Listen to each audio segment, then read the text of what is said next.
few days, hasn't it? So much has been happening. Paimon didn't think the meetings would go on for so long, but everyone seemed pretty fired up, huh? Paimon thought they'd be at least a little frightened. Well, Fremine was, now that Paimon thinks about it, but everyone else just looked a little surprised.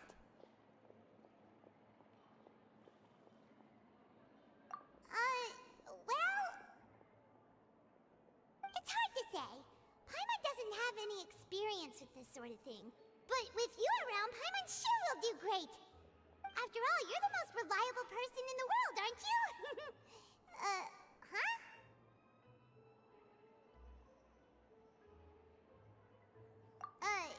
Did you just pour some tea? Paimon didn't notice you doing that at all. Then what's that? Paimon's never seen that cup before. Don't be frightened. I'm just joining you two for tea. I merely refrained from saying anything till now. Who's that voice? But there's no one here. Ah, have you forgotten me already?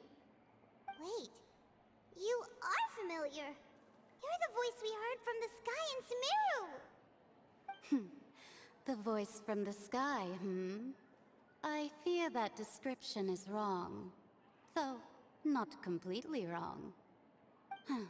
You're feeling lost now, just as you were feeling previously. I sensed that confusion and thus came to you. Guiding people is an irresistible hobby of mine, after all.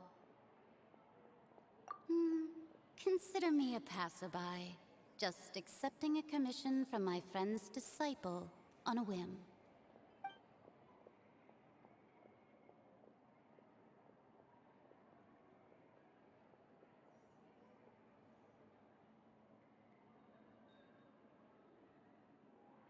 The prophecy. Yes, what has been prophesied will be fulfilled. You may view such things as the history of the future. What? Then is there any way we can stop it? I believe you have witnessed a failed attempt with your own eyes. Can everything in Teyvat so easily be changed?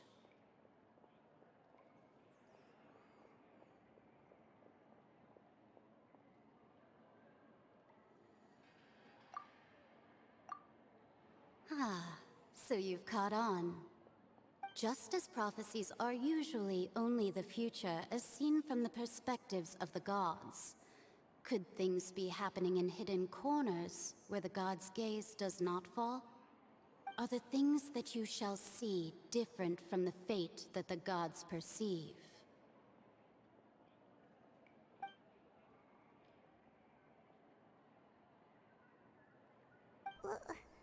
What is she talking about? It all sounds really impressive and important and stuff, but it also sounds kind of scary.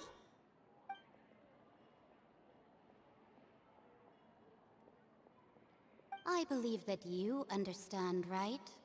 Some things are insignificant, but others you must reach out to change.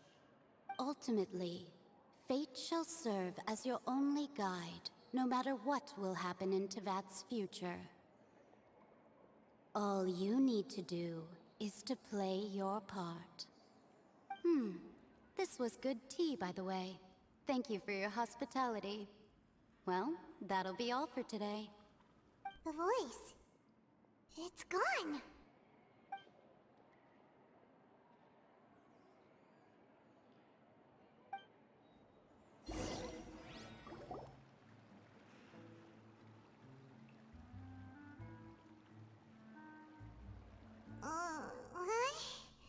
Paimon hears someone talking. All right, coming.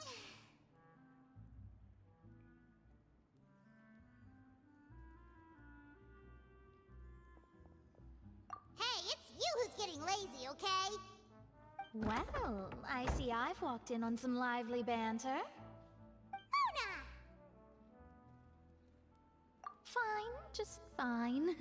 I went to take part in that Steambird panel. It turned out to be more interesting than I expected.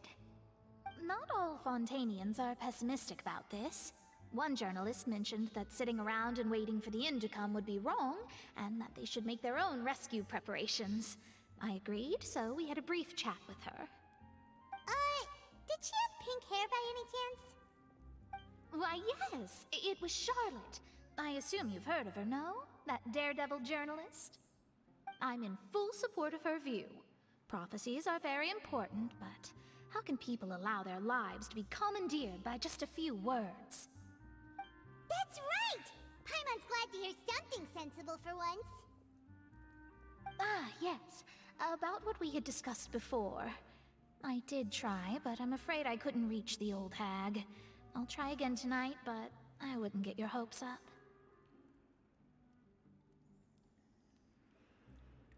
Huh?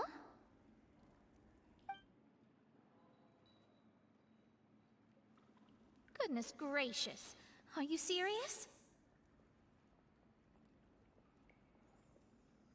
She said that even the god's gaze has blind spots.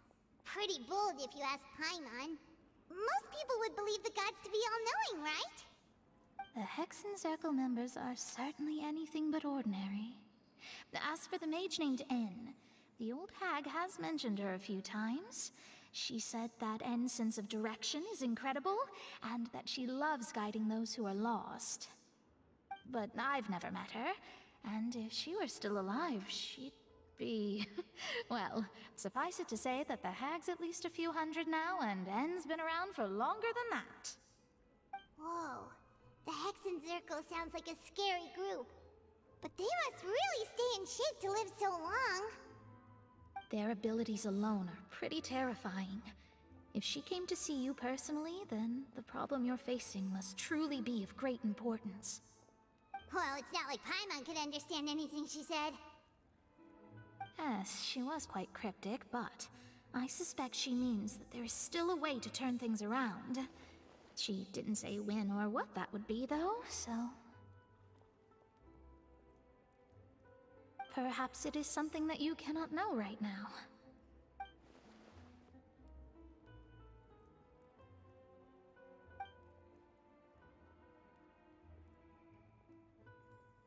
Traveler, Paimon, are you two all right? Oh, we're fine. We're just a little down right now. It kind of feels like the end is coming, you know? I see. I feel that same sense of desperation, too. I guess you could consider me someone who has often witnessed fate. So far as I have seen, it cannot be swayed. But even so, I still hope for, and believe in, miracles. Astrology is eternal and rational, but fate may not be. It is cruel, but it can also be beautiful. Perhaps that's what En was trying to tell you. Not to lose heart, and to believe that what you are seeing playing out before you is not yet set in stone. I did originally think of steering clear of all this, but I couldn't. Even if this is all futile, I still wish to help everyone. If we don't struggle to the last, then how can we face the end when it comes? Huh. You do have a point. There I go, talking about astrological principles again. Sorry about that. The moment I start talking about work-related stuff... oh, I need to get going.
It was worth trying to comfort you, even if only a little. I believe that you'll help those who are struggling in the same way I did. I suppose that might be why we always seem to meet by coincidence. Paimon feels kinda moved by what Mona said, but also kinda sad too. Hey, Traveler, Paimon suddenly feels like going outside for a walk. Let's go. Let's walk around the city, shall we? There's a few spots we always like to walk by.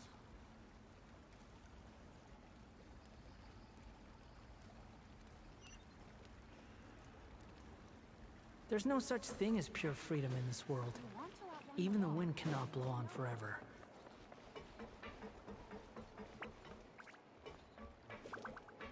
Am I imagining things? Or is all this standing making me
The wind rises. Huh.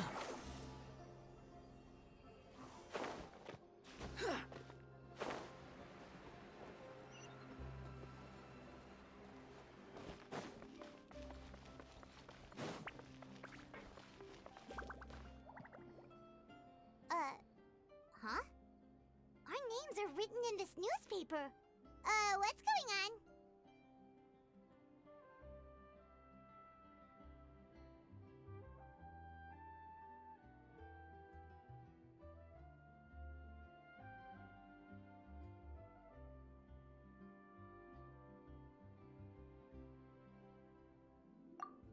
Let Paimon see! The underwater stronghold, the Fortress of Meripede, has continued in its noble autonomy, but that does not mean that others cannot interact with it. My recent attempts to enter the fortress bore little fruit. Huh. Guess Charlotte still hasn't given up on that. Thus, did an Outlander friend become the focus of this report? A blonde adventurer with their white fairy, legends trailing in their wake. It is said that this mysterious traveler once visited the underwater fortress. So while the fortress's interior remains a mystery behind closed doors, do not fear, for the tales of the traveler contain surprises in spades. Journalist Charlotte's biggest scoop yet, the Traveler's Trail, World Walker. Huh.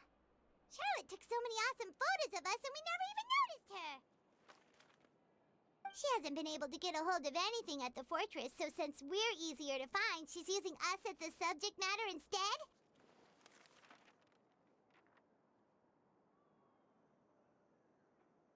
Ugh, seriously? Well, fine. Those headlines and photos do look cool, so Paimon will forgive her this time.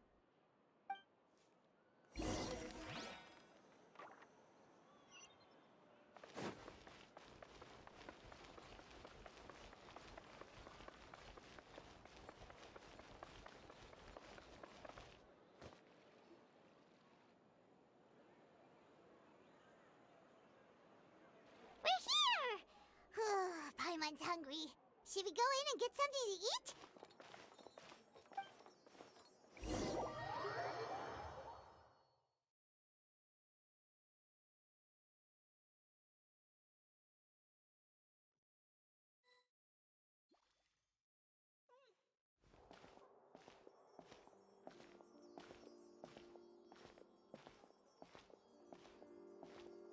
Hey, quick! Look! That's the limited edition only 16 slices a day cake! It was so delicious the last time we tried it!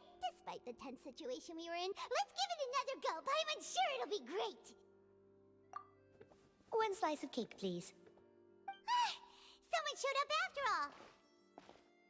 Oh, wait, you're the one from the Palais Mermonia. Oh, are you here to buy cake too? It seems Monsieur Neuvillette was right. You really can eat. Wait, did he really say something like that? That's right. Even he has his own preferences when it comes to food. As for me, I love the cake and coffee here. Do you come here often? Usually every day. Every day? It's part of my daily schedule, apart from work. I shall have my cake and coffee. Then what if someone told you one day that this place would be closing soon, and you wouldn't get to eat cake here anymore? What would you think? But why would it close? Well, Paimon doesn't know either, but maybe the waters will rise tomorrow. You know, like in the prophecy. Oh, the prophecy. To be honest, I haven't paid much attention to that. No, still, even if there'd be no more cake tomorrow, that wouldn't keep me from having some today. No, it's the same for eating in general. You might not be able to eat tomorrow, but if you can do so today, then you should carry on. That's what people call living, you know. Huh. Don't be sad. Excuse me, could I have 2 more slices of cake to go? These 2 slices are for you. Sijuin said that this kind of expression you're making is what humans call being sad. Oh, you know Sijuin? I sure do. She was born before me, and she sometimes comes to the surface to teach us things about humans. She said that humans are creatures that are saddened easily, yes, and you can only lift their spirits by feeding them delicious food. So please try the cakes here. I've got something else to do, so I'll be going now. You two try to stay in a good mood after eating, all right? Bye.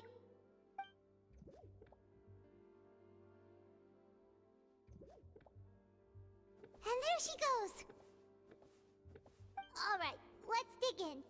Paimon's sure this cake will be delicious.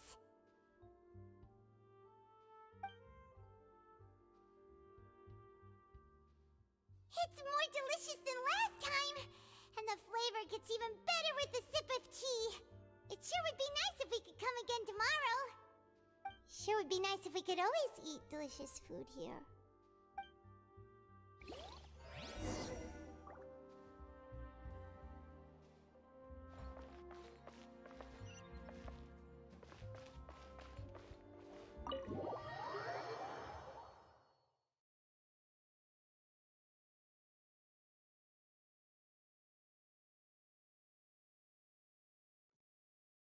Oh, we're near the Seabird office. Let's go look for Charlotte and have a chat.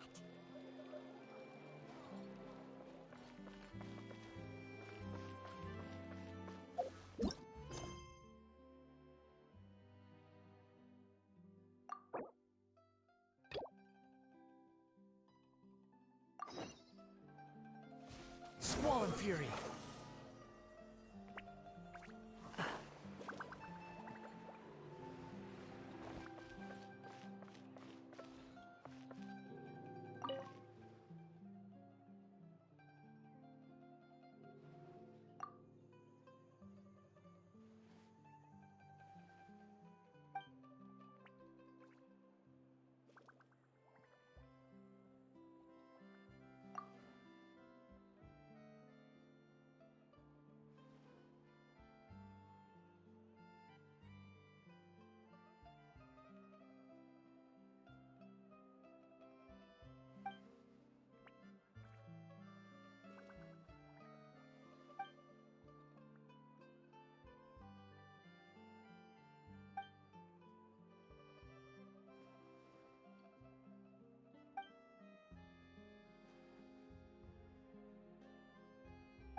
Wow!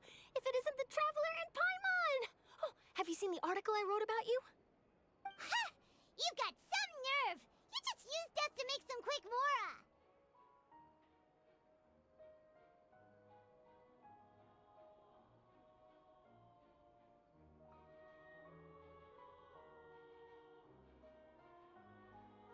Oh, you needn't worry about that. I heard that you were in Poisson some time back, so I sent you a letter to discuss just that.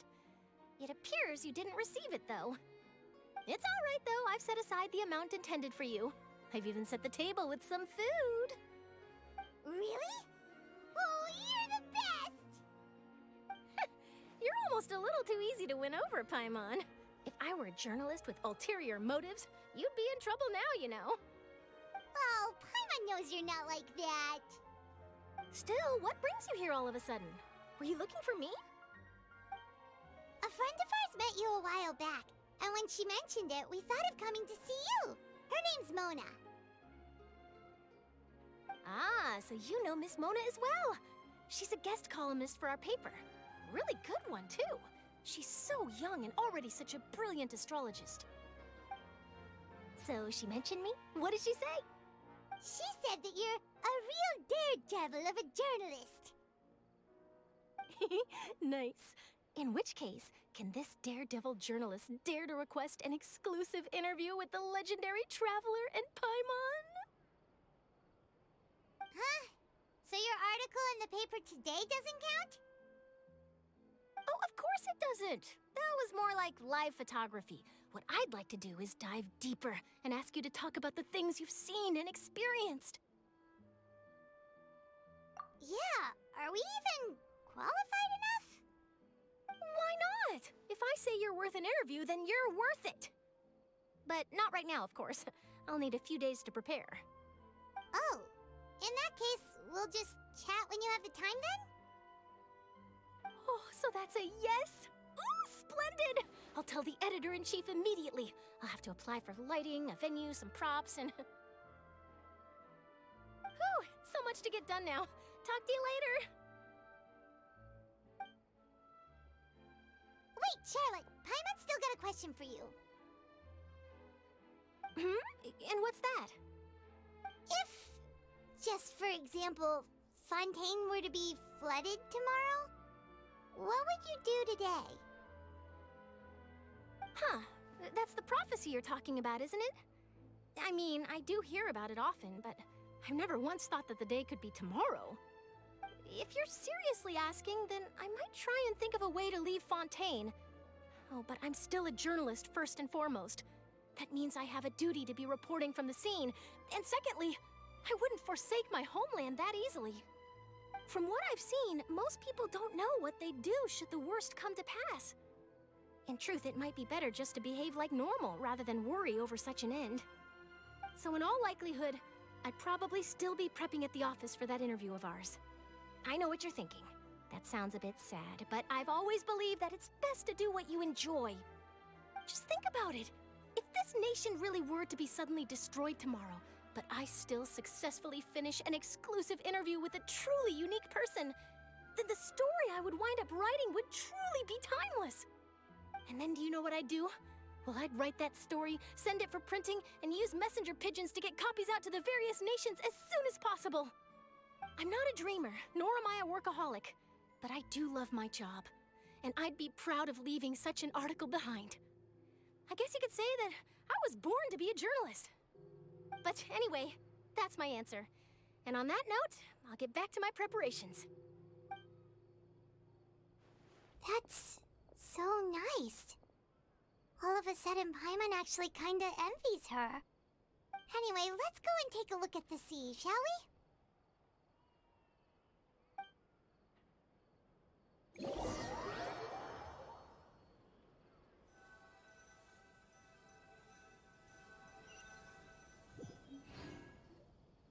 The sea breeze and scenery can be a pretty soothing combo, huh? Paimon's been thinking.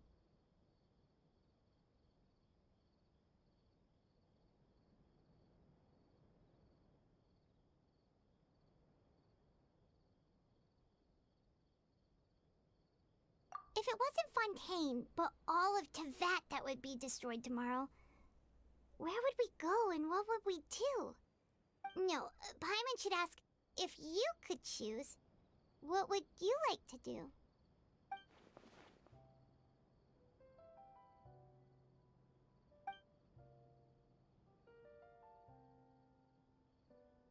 We've always been moving to the next destination, so we haven't spent much time thinking about these kinds of things. We didn't have to either, with us always being on the road and whatnot.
You mean, still traveling?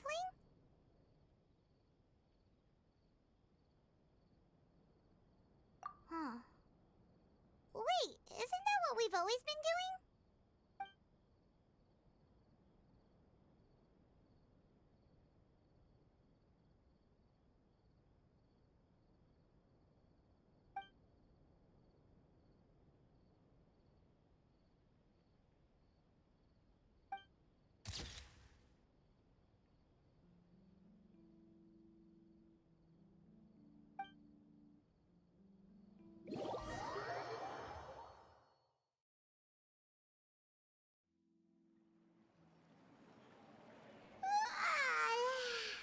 Feels like you'll grow mold if you stay here long enough.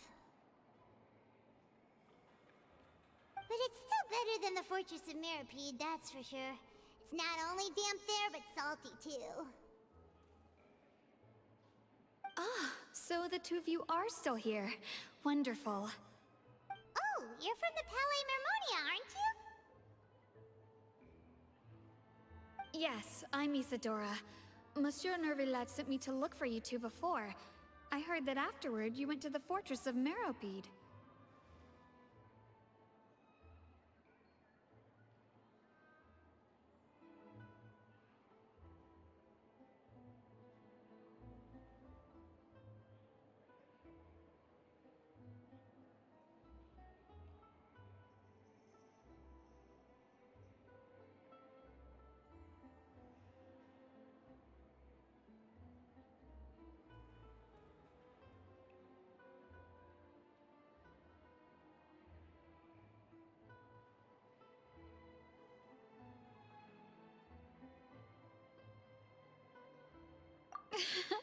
Not at all. I'm well aware that you're friends of his. Actually, I'm here to pass along a message from him. Yes, inside the Opera House. The Maréchaussée Phantom has declared the incident a small-scale riot. A riot? Well, that said, I don't personally think it was that serious. Lady Farina was watching a performance at the Opera House, and while she was resting during an intermission, some other audience members suddenly started harassing her, loudly accusing her of doing nothing about the prophecy crisis. And before she could respond, others started to join in. The crowd continued to grow, and protests against the Hydro Archon started to break out. So people have started to put the blame on Farina. Guess they finally found an outlet for the pressure they've been under due to the prophecy. I agree. People will naturally rely on gods, as is customary. But the moment people feel threatened, gods are also the first to be blamed. So what happened after that? Is Farina okay?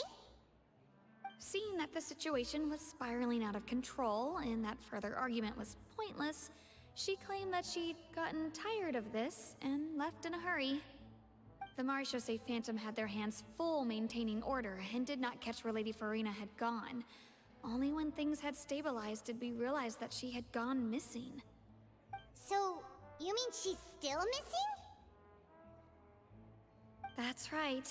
The Maréchaussée has dispatched many people to search for her, but we don't have any leads yet.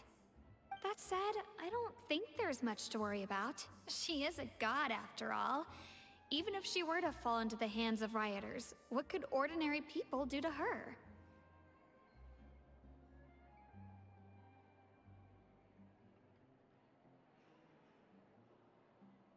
Good. Monsieur Nervillat sent me to tell you about the situation, but he didn't say anything else. Don't worry, this is more than enough to go on. Thanks for keeping us informed. Ah, is that so? Well, all right then. In that case, you two take care. I'll be heading back to the Palais now.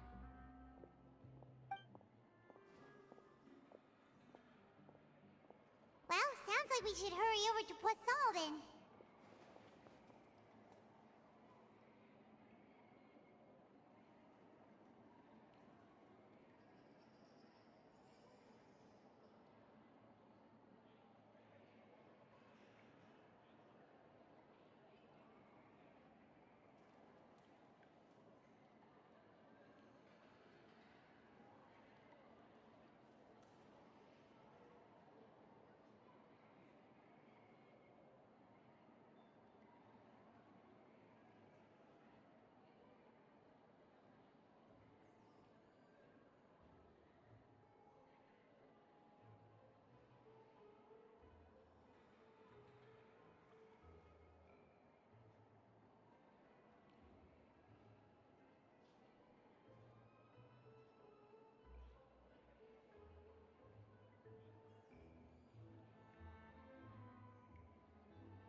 If we know Farina, she won't try to fix things in this situation. Instead, she'll look for a place to wait out the heat. And, as we also know, she may be loud and dramatic, but she doesn't have a heart of stone. When Nervalet was talking to her in the Palais Mermonia, and she heard about Poisson, she couldn't hide her sadness and remorse. It would be hard for her to ignore being accused by the public today. Paimon thinks Farina's probably taken the opportunity to slip away to Poisson and try to relieve the sense of guilt that she's feeling. Huh! Well, what do you think? Paimon knows the answer, of course, but Paimon can do the analysis to back it up, too. Cool, huh?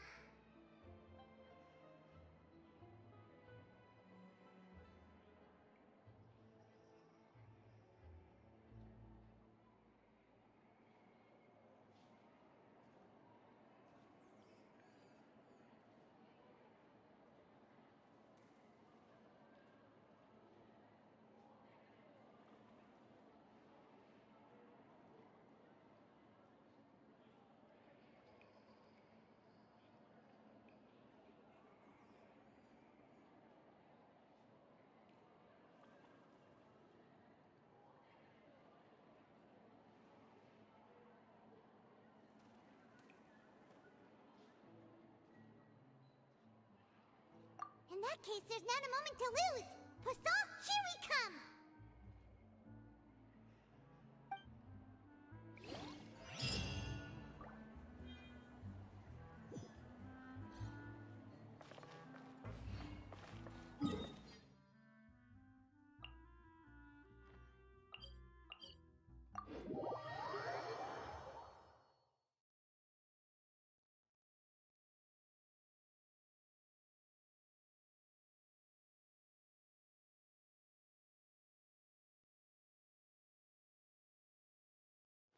This place looks deserted. Guess all the survivors must have evacuated already.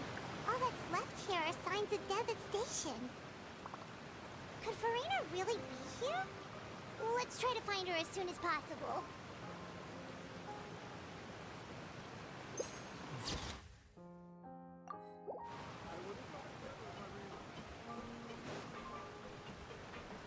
Behold!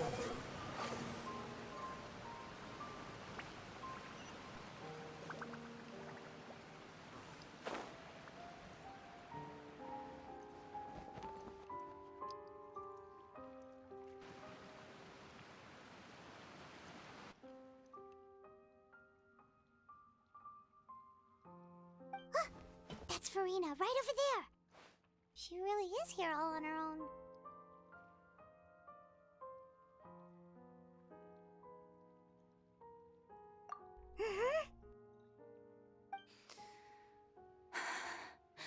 Should I just give up? This is all meaningless. What was meant to happen did happen after all. Everyone's dead. I'm sorry. I am so sorry. Give up, Farina. There's no point in holding out. I'm sorry. But what can I even do other than to repeat meaningless apologies over and over?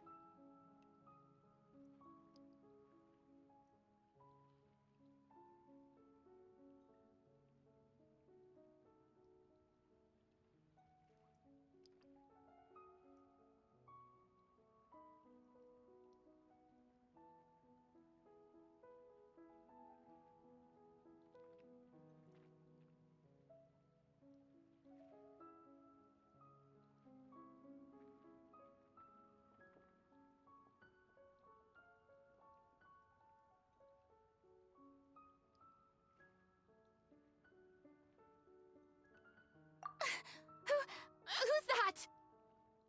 Don't worry, Farina, it's just us.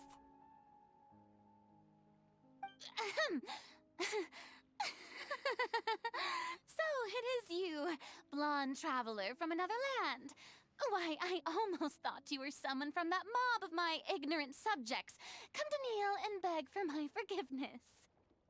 Farina, you were crying just now, weren't you?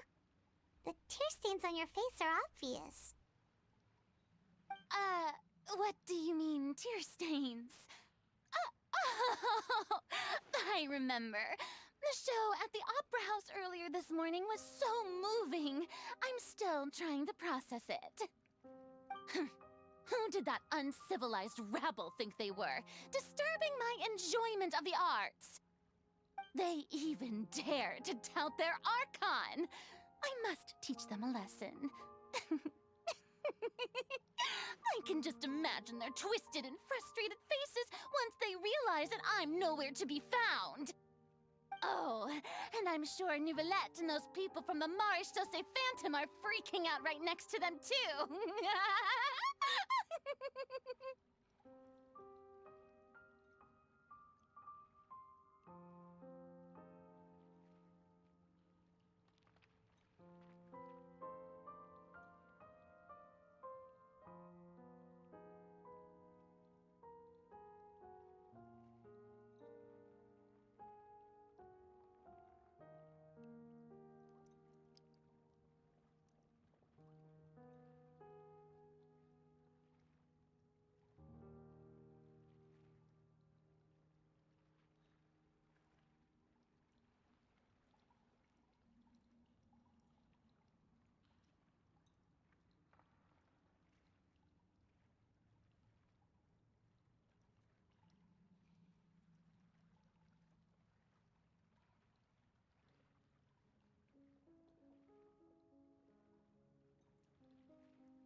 Of course not! Hey, there she is! The Hydro Archon's over there! Quick, after her!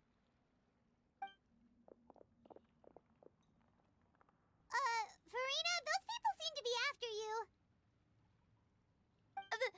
They are...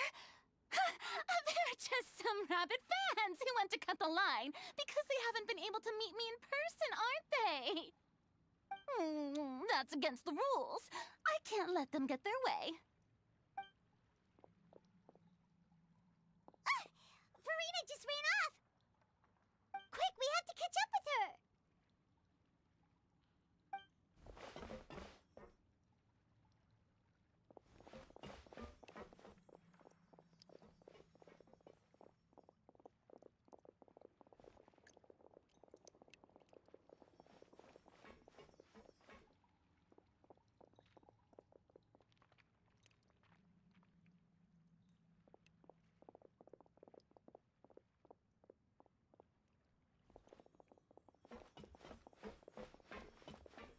This should be the place, right? Hey, Farina! There's a good hiding spot over here. Quick, come to Paimon before the rest of them catch up to you. What? What is this place? Hurry, they're almost here. Fine. I suppose haste is warranted. Lead the way.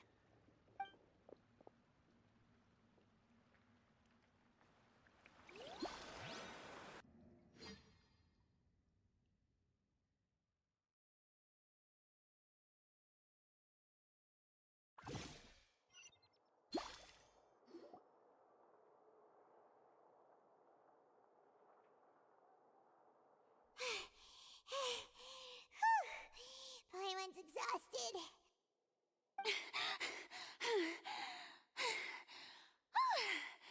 I'm so tired. I totally thought they had caught me. No, I mean, I merely gave in to the sheer enthusiasm they displayed.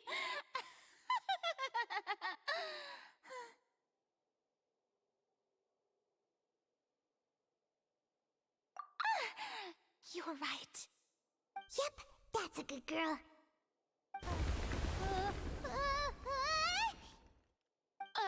What's happening? The ground's shaking. Is it an earthquake?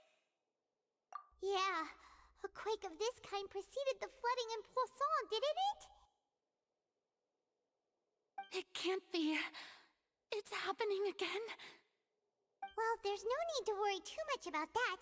Novelette's made some emergency plans, so the evacuation should go a lot smoother this time. Yeah, I hope you're right. But the people of Poisson, they've already...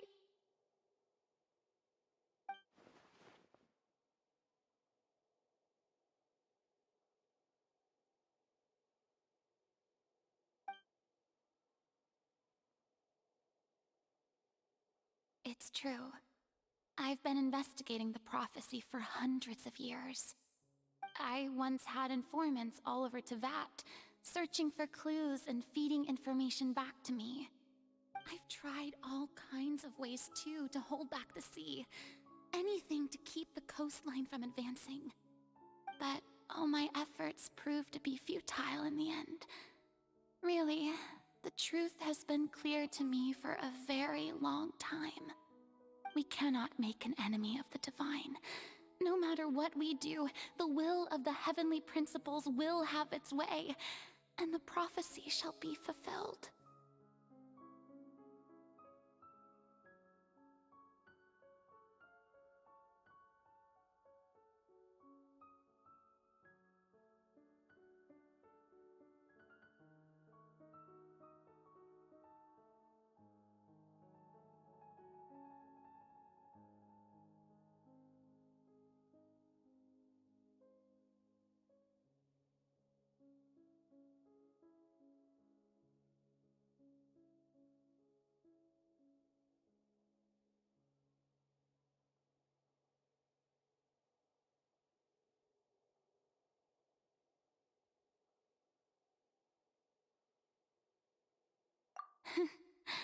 Give up.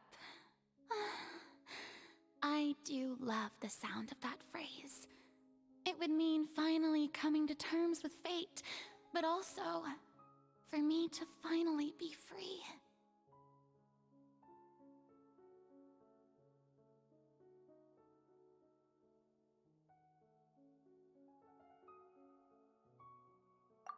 Indeed, I've thought about giving up so many times, especially after we almost lost Poisson. Fate is really unreasonable, isn't it? It has no heart and obeys no rules. The prophecy has only just started to come true, and so many people have already lost their lives. But just now, it all became clear to me. I still don't have the right to come to terms with fate on behalf of everyone else. As long as the final moment hasn't come, it's still not too late. Don't worry. I will keep hope alive for everyone until the very end. Well, that's enough for now. I got the impulse to play the stricken maiden, but honestly, considering my rank and station, that wasn't a good fit at all. Don't take any of what I just said seriously. How could I possibly let Fontaine fall to the whims of trivial prophecy? Come on! Paimon could have sworn you were actually being honest just now.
share my burden.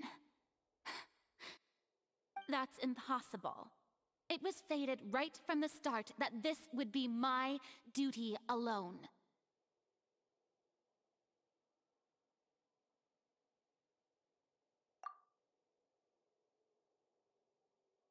A witness. Yes, I've heard that you came to Tevat from beyond the stars, yes. In other words, you never belonged here. And if Tevat is, in its entirety, a show on a stage, then you're just a spectator, aren't you? If that's the case...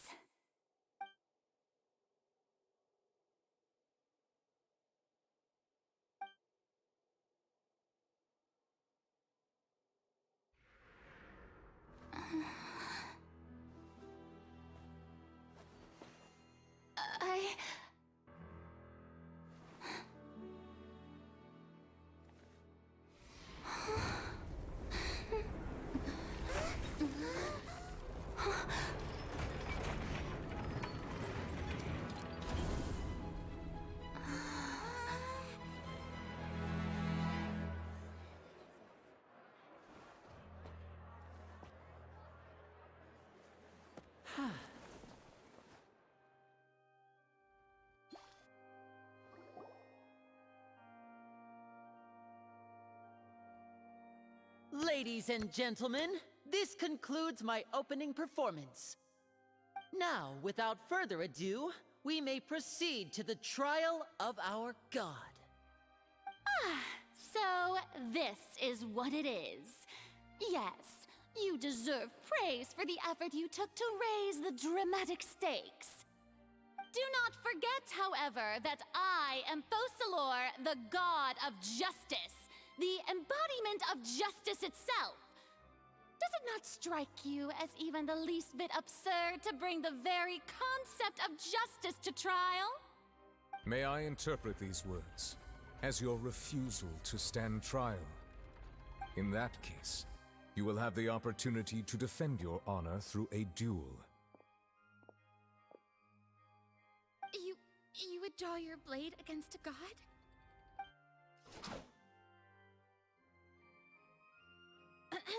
I see.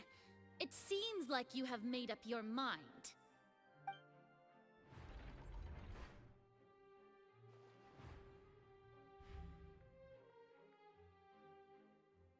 Paimon can't believe it. She just surrendered. What the heck is going on? Did I just see an Archon surrender to a human? Wow, how utterly humiliating. Lady Farina, what is the meaning of this? Shh. It would seem that there has been a misunderstanding. To be clear, the raising of both hands is not always an indication of surrender. Looking for excuses again, huh? I raised my hands just now to indicate my acceptance of the trial. No duel shall be necessary. I will admit that I've been running away for a long time. I'm sorry, everyone. I was unable to protect the people of Poisson. It is my duty to stand trial for my crimes. You are not the only ones to be disappointed in me. I, too, am exceedingly disappointed in myself. But now, it is time for the Hydro Archon to show you her courage and resolve. I, Farina, will use this trial to show the world the true meaning of justice! This time, I will protect you. Applaud and rejoice. One of the most outrageous and fantastical arcs known to the opera epiclese is now unfolding before your eyes. Mark my words, this shall be one of the most exhilarating and brilliant shows ever to grace the stage of Fontaine. The trial of the Hydro Archon, Fosalor, will now begin! Woo! Woohoo! Oh, now we're making history! Why does it feel like Farina just took over the whole thing? Like, come on! Didn't she just get forced to stand trial for her crimes? Also, even though she's still acting super dramatic, she is taking this seriously this time, right? All right, then. Who will be my opponent in this trial? The court asks the prosecutor to please take the stand.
Is that so? Very well. Then please speak, witness of Tivat, my accuser and fated opponent.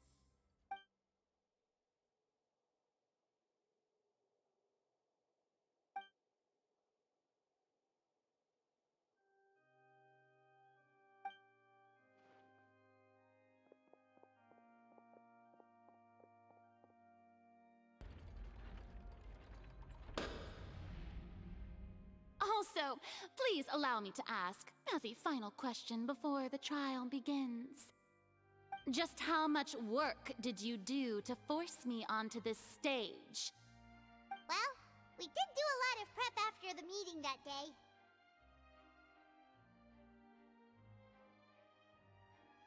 I can go over the tasks assigned to the Spina di Rosula, since they were rather straightforward and easy. Navia, the president of the Spina di Rosula. Most of the people who participated in the disturbance this morning were my subordinates. They changed into plain clothes and came to the Opera House as regular audience members, waiting for the perfect opportunity to incite insurrection against you. The people's resentment against their Archon has been building as more and more of the prophecy is fulfilled. A spark was all we needed to turn smoldering anger into a flame. Moreover, according to our understanding and analysis of you, when something like that occurred, you would likely flee the scene and head to Poisson by yourself. So, we arranged for a second group to lie in wait there. So, you mean, the ones who scoured the settlement for me were also from the Spina? And their goal was to force you to step into the giant magic box so you may personally participate in the greatest magic performance in all of Fontanian history. That's right. That house was a magic box, rather than someone's residence. As the super ultimate version of the setup that I used when I first performed at the Opera Epiclese, the volume of the box was increased by a whole order of magnitude, and the distance it traversed was the entire gap between Poisson and Aranias. Its cargo, of course, was an Archon instead of a human. My thanks, Farina. Without your help, we could never have pulled off such an extraordinary performance. You're welcome? Of course, this performance was only made possible with Father's support. The House of the Hearth spent a massive amount of labor in Mora to pull this off. We had to select a location, construct the giant magic box, dig a tunnel, and open up a path through the water. It was a lot of work for all of us. So, in other words, the earthquake that we felt within the giant magic box was just a normal tremor from the transportation of the whole house? That's right. It wasn't a sign of another disaster to come. Then, I can guess Nervilette and Cloran's parts. You gathered a crowd, prepared a stage, and made sure that the champion duelist would be immediately ready for a fight. Also that as soon as I appeared on the stage, the trial may commence without a hitch. Am I right? Yes, that is correct. Well, Clorand, I must commend you for your courage.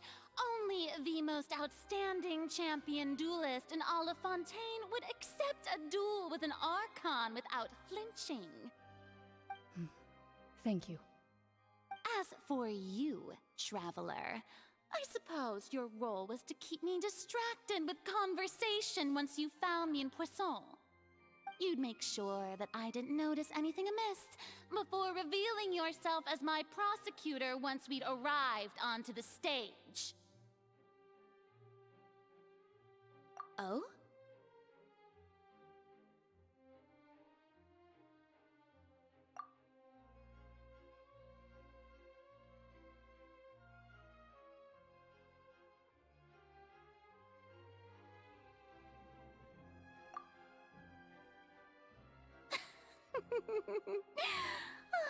Is that so? Then I suppose I must have missed my final chance. It's fine. It matters not. What's done is done. The stage is already set, so there's no reason to disappoint the audience. Let's see this trial through to the very end.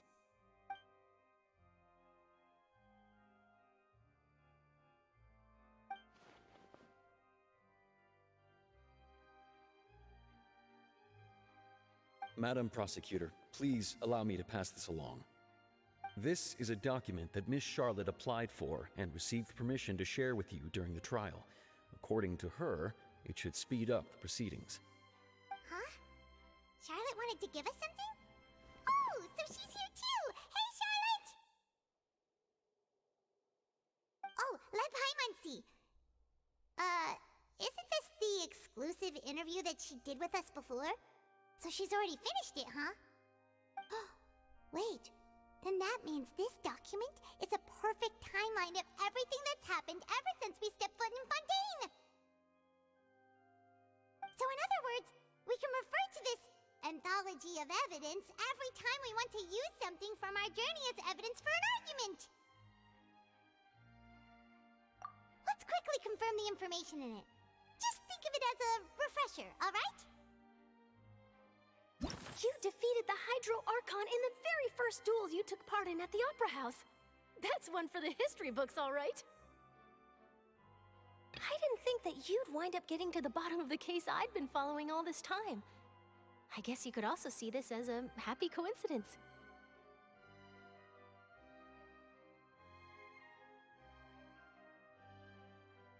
This is the first time Monsieur Nervillette had a difference of opinion with the Oratrice. Even the Hydro Archon can't figure it out.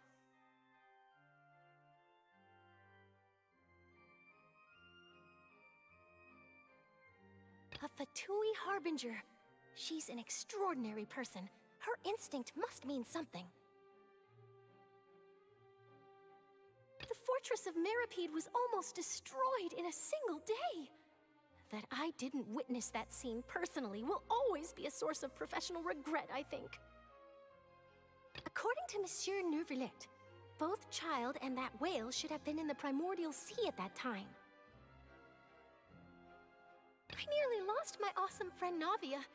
To be honest, that still gives me shivers. The words of someone as extraordinary as a witch can probably only be truly understood when something surreal happens to you.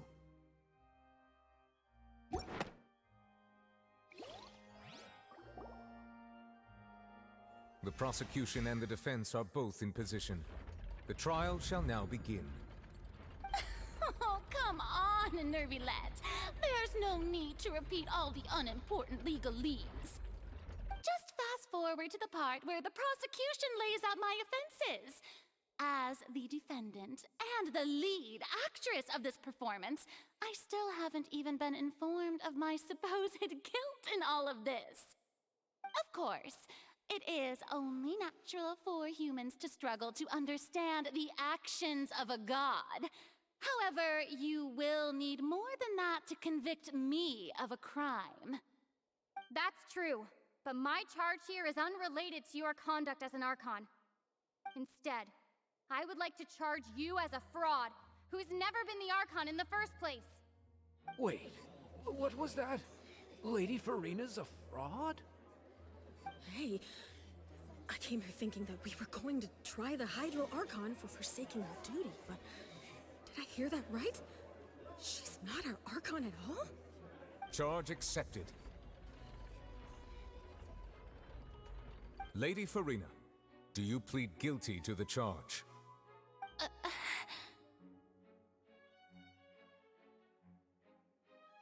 Lady Farina. I plead not guilty. How can I be guilty? There is no way that I, Focalor, otherwise known as Farina de Fontaine, a member of the Seven and the Regina of all waters, kindreds, peoples, and laws of Fontaine, could be anything other than your true Archon. Yeah, even though Lady Farina can be rather eccentric, isn't it going too far to doubt her very identity? Yeah, I've never questioned her identity either. Sure, Lady Farina can be super irresponsible, but what grounds does that prosecutor have to make such a huge claim? I I have cause to believe that common sense will prevail in this case. Many of the members of the audience have known me as the Hydro Archon ever since they were born. There would be no fooling their memory. See? Even the Oratrice has decided to show me its favor. Are you sure you want to commit to a charge that will never be upheld? If you wish to drop the case, I can promise you as the God of Justice that you will not have to face trial for making a false accusation. We will treat everything that's happened as a dramatic spectacle and move on with our lives. What do you say to that? Huh. An argument with near impossible odds, huh? We have to not only refute Farina's claims, but also overturn the long-held beliefs of the people.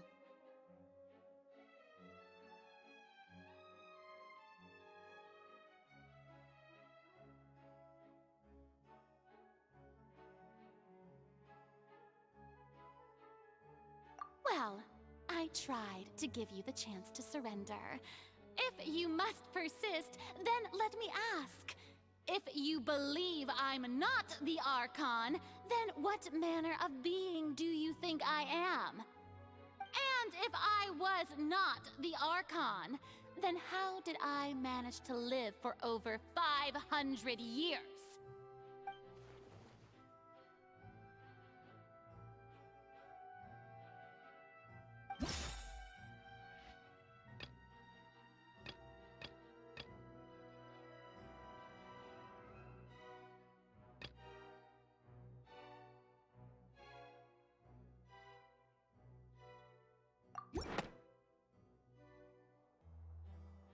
First of all, you may be a member of another long-lived race, which would allow you to naturally possess an extended lifespan. And second of all, even if that wasn't the case, there could be other ways to extend your life. Who gave you that idea? Was it the knave? You'd sink so low as to use a harbinger's words against me. A curse? I once thought it possible that the aura of an Archon might naturally resemble a type of curse. But in light of this claim, perhaps what I sensed was not your divinity, but a curse after all. Neuvillette sensed it too, huh?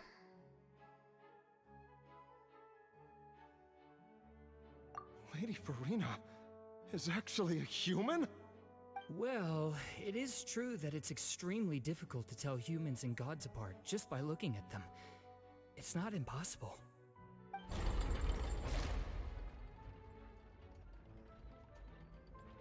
Well, don't start celebrating too early now. Even if I have been carrying a curse like you said, how does that prove that I am merely a human being?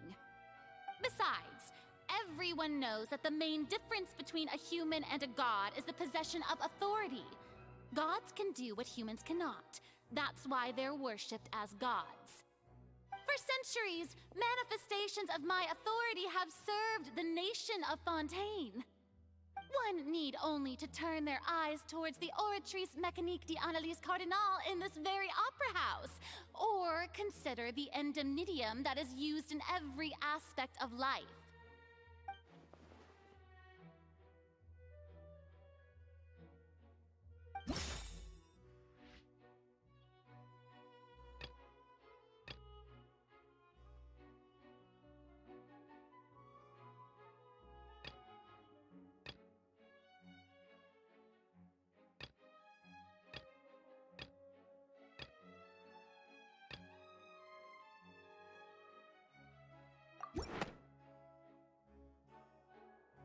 You tried to reference the Oratrice, but weren't you as confused as all the rest of us when the Oratrice declared Child to be guilty without any proof? Otherwise, you should have come up with a good explanation for that by now. Didn't I make myself clear at the time? The decisions of the gods are naturally difficult for humans to comprehend. There is no need to provide an explanation. Lady Farina, I believe a reminder of your current circumstances is in order. While the court is in session, The principles of justice in the law must come before all else. While you are an Archon, you are also first and foremost the defendant in this trial. You will prove yourself unable to defend against the prosecution's charges if you continue to withhold vital information against the rules of the court. I never thought you'd use that kind of rhetoric against me. That was no trick of rhetoric, Lady Farina. I've merely reiterated the rules of the court. Rules that all should respect and follow. So, you neither knew why Child was declared guilty, nor did you understand the structure and operations of the Oratrice. Instead of having been created by you, the manifestations of authority you mentioned have been made by the real Hydro Archon, haven't they? The real Hydro Archon? Well, now you're really losing me. It is true that I did not know why the Oratrice gave out a guilty verdict that day. But the Oratrice handed out that verdict unilaterally, and it has been operating independently ever since it was first created. You can't argue that just because a divine creation is flawed, that the god behind it must also be no god at all. She's still throwing out all kinds of excuses. Seems like she's confident that we won't be able to produce proof that she has no power over the Oratrice. My power as an Archon. There are many ordinary citizens in the audience. How can I just carelessly demonstrate the formidable power of an Archon? If that poses a concern, I'm prepared to extend my protection to the audience. You don't need to go that far.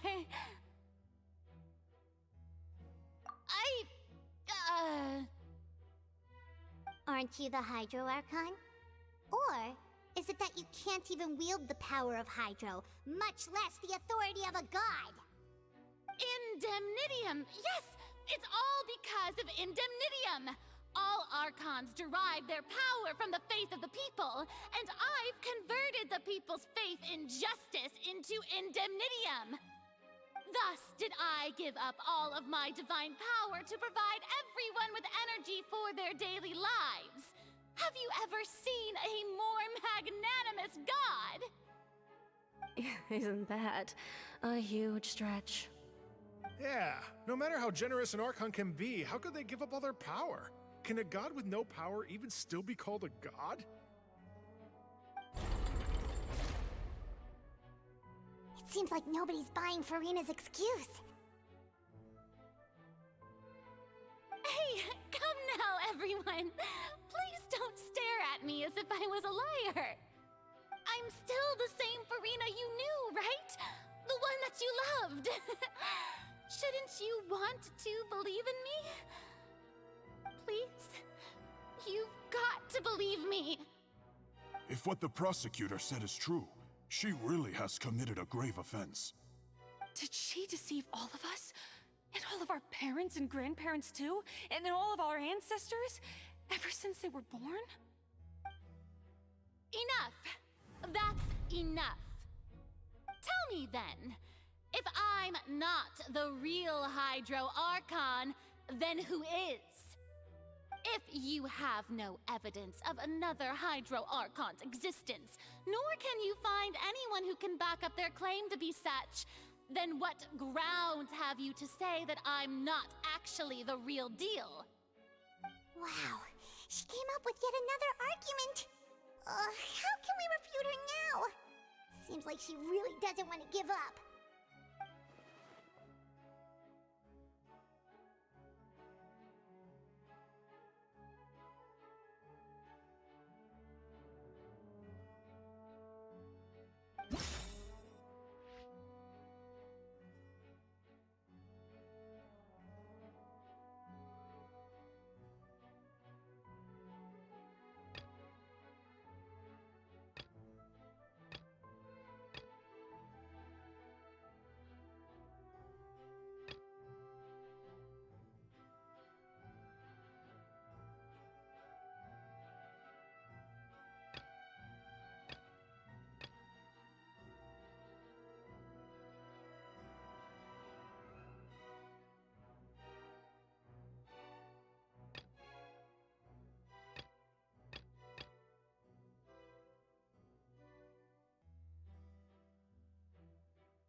been established that all Fontanians can dissolve in water from the primordial sea.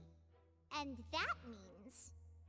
Since you insist on claiming to be a god and not a human, then there's a method that you can use right here and now to eliminate all suspicions of you being the latter. Miss Navia, please apply to serve as a temporary attorney for the prosecution before addressing the court. Though you act in partnership with the prosecutor, you must still adhere to proper procedure. Super sorry, Monsieur Chief Justice. I swear this really will be the last time that I'll speak out of turn. Now, I've brought some seawater from Poisson. As everyone knows, a massive flood struck the area not long ago, taking many lives, including those of some of my closest friends. So, Miss Farina, would you dare to touch some of the seawater? If we are to believe that you are indeed the real Hydro Archon, touching the seawater would have no effect on you. All it should do is strengthen your case. But if you don't dare to touch it, then we would have basically proved the reverse. Oh, and I must remind you that after the disaster at Poisson, nobody wants to see any more people dissolve. I do hope you'll act prudently and choose the simpler path of admitting guilt. Navia from the Spina di Rasula. The Spina has governed Poisson for many years. I guess her suggestion is valid. If Lady Farina is indeed just a human, she's probably Fontanian like all the rest of us. Would she really dare to try?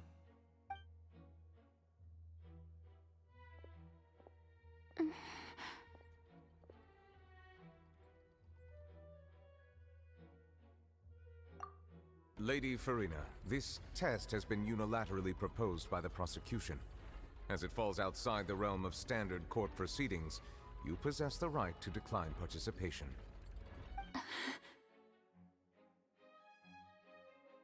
Well, of course he had to tell her that. But refusing to participate is basically the same as a confession of guilt. She's just staring at the water without saying a single word. It really does seem like she's quite terrified of it. That could only mean... What's going on? Is she really planning to... that's not what we thought she would... Due to the inherent risk of the test, Lady Farina, you may...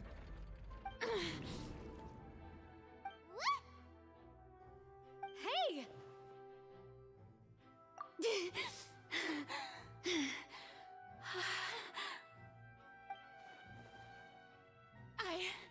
I'm fine! Look at me, everyone! My hand is still here! I haven't been dissolved! Will you believe me now? I really am your Archon! I'm nothing like a normal human who would fall apart as soon as they touch this water! Really, was this not the most obvious thing in the world? Miss Siegewin? If you're present, Miss Siegewin, please come forward and attend to the defendant. Siegewin? Don't be nervous. It'll just take a few seconds. Let me see. That should be enough. Please announce the results of your evaluation to the court, Miss Siegewin. As everyone doubtlessly saw, Miss Farina was displaying symptoms of hyperventilation and flushed skin. These indicate that she was experiencing the adverse effects of exposure to primordial seawater. The extent to which she was affected is the same as other humans when exposed to primordial seawater of a similar concentration. Thank you, Miss Siegewin. Lady Farina, you may return to the defendant's stand. Oh wait, what did she just say? I didn't get dissolved! Shouldn't that be enough to prove my innocence? Well, considering your tendency to run from your problems, we did originally prepare a direct sample of the seawater around Poisson. However, after extensive discussion, we exchanged it for a sample that is not concentrated enough to dissolve an actual human. After all, on the off chance that something entirely unexpected might occur, we don't want anyone else to lose their life to the sea. Yeah, so out of regard for Farina's life, you secured a low-concentration sample and asked the head nurse to serve as an expert witness. It's a great thing that the direct sample wasn't actually used. Farina could have... I can't believe... you...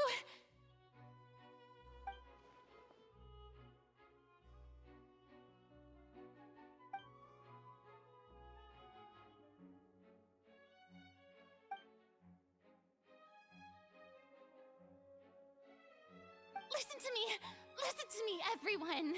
Please don't give me such cold and disdainful looks. What happened just now didn't prove a single thing. Think about it. How can you conclusively prove that an Archon can't also be affected by the primordial seawater? Also, if I was really just a human, why would I dare to just put my hand in that kind of water?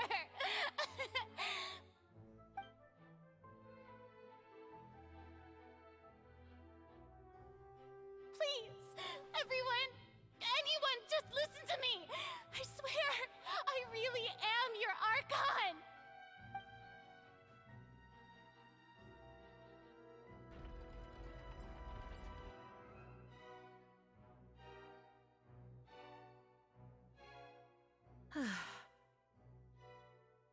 I don't think anything she says at this point will sway anyone. The odds are just too stacked against her now. With all the things that have been said, Paimon doesn't think there's any way left for Farina to win. I believe the time for arguments and presentation of evidence has come to an end. If there are no objections, we will move on to the final judgment.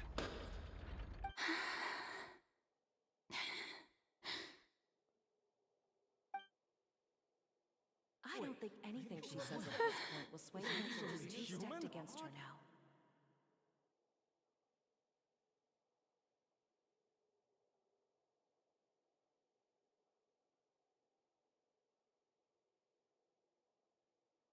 In my capacity as Chief Justice, I shall now render judgment on Farina's misrepresentation of herself as the Archon of Fontaine. As a human who knowingly deceived her fellow citizens, Farina is... guilty.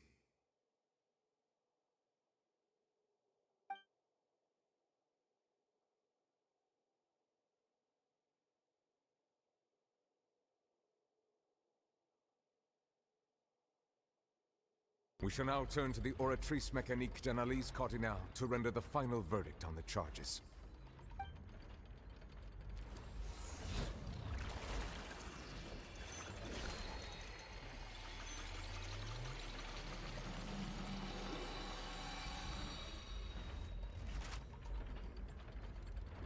According to the judgment of the Oratrice Mécanique d'Analyse Cardinal, Farina is...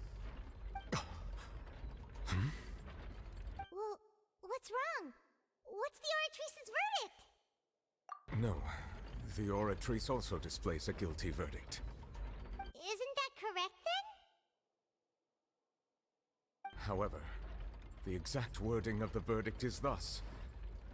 The Hydro Archon, guilty, to be punished via the death sentence. The death sentence? That's actually one of the available sentences? I've always thought that it was just a myth.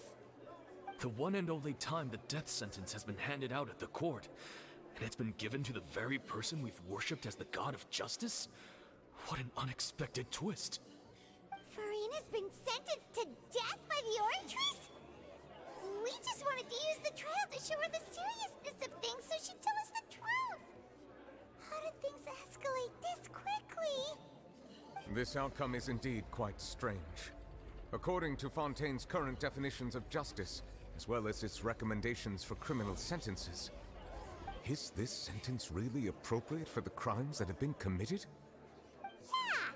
Even Fauché wasn't sentenced to death by the Oratrice. You know, the real evil mastermind behind the serial disappearances case.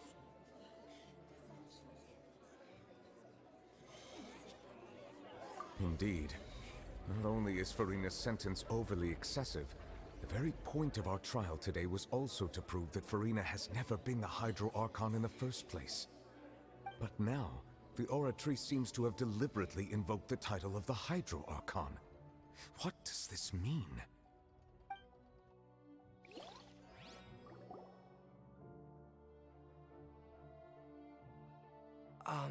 Excuse me, if I may interrupt. Is the trial still going? Fremine! Oh, you finally made it. I assume this means you've completed your mission? Mm-hmm. Any mission Father assigns to me will always be top priority.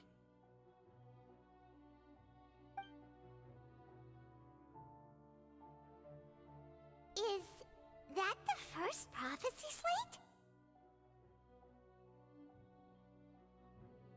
Huh. So the knave privately arranged for Fremine to try and find the missing slate. I looked everywhere and finally found it at the bottom of the sea. It took me a long time to get around some dangerous stretches of water. But has the trial already concluded? Then doesn't that mean I've come too late? Oh no. Father will be disappointed in me. Thank you for your hard work, Mr. Fremine. Please allow me to review the record left on the slate. Traveler, I believe that you have already seen the other existing slates, and would like you to come here and confirm their contents.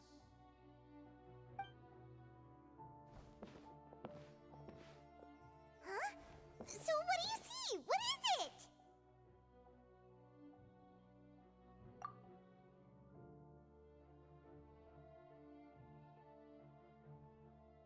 I believe I've now made sense of the Hydro Archon's crime. It has to do with Fontaine's lost history. Huh? Isn't the Hydro Archon just guilty of deceiving her people? Oh, wait, no, that's Farina, and we've already proven that she's not the Hydro Archon. So when you say Hydro Archon, do you mean the real Hydro Archon we've been kinda talking about? In truth, everything that you've encountered in Fontaine up until this point can be traced back to the contents of these stone slates. However, I'm uncertain as to how much sense they currently make to you.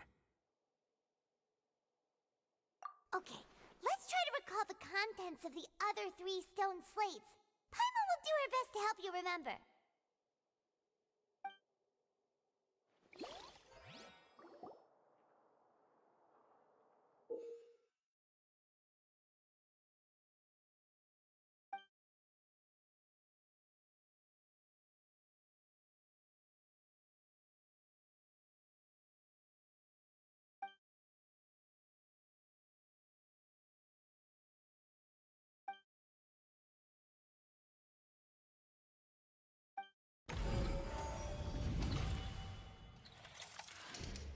The first stone slate describes what you just said. It seems to show the previous Hydro Archon using her divine power, and then the Oceanids turn into humans. Does that mean that Fontainians are transformed Oceanids? Oh, Paimon wasn't expecting that. But if Oceanids can turn into humans, then perhaps this process can be reversed as well. The second stone slate shows Celestia floating in the sky, and the Hydro Archon and her people worshipping it together. But the heavens still brought judgment down upon them. This must be the point when the Hydro Archon and the Fontainians were branded with their original sin. Does this mean that the original sin and the Hydro Archon sin are the same thing? The third slate shows the Hydro Archon sinking into the sea surrounded by many people. That reminds Paimon, didn't we also watch that happen to someone else? Well, the fourth slate is the prophecy the Fontainians have been talking about. People dissolving into the sea, the Hydro Archon crying on her throne, and so on. We didn't believe that such a crazy disaster could happen at first, did we? But after that incident, it was just a question of when and not if.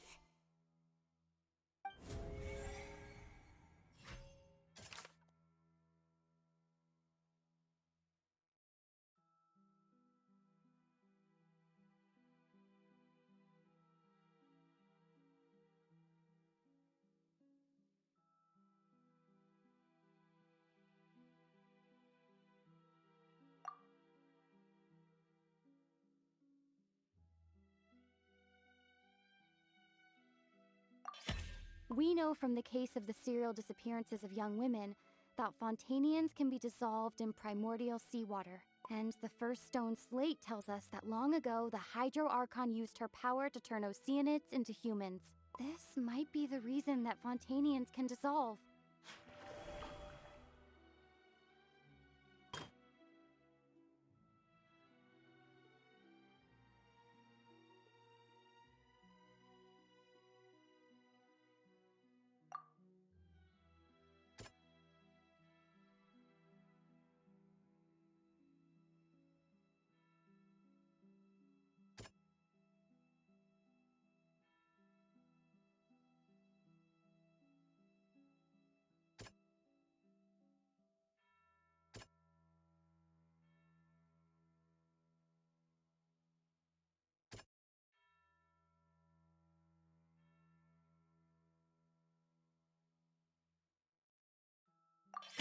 Perhaps what is about to take place has all happened before. The true sin of the Hydro Archon that Nervilette mentioned, and the original sin cast down on the people of Fontaine by Celestia, as recorded on the stone slates.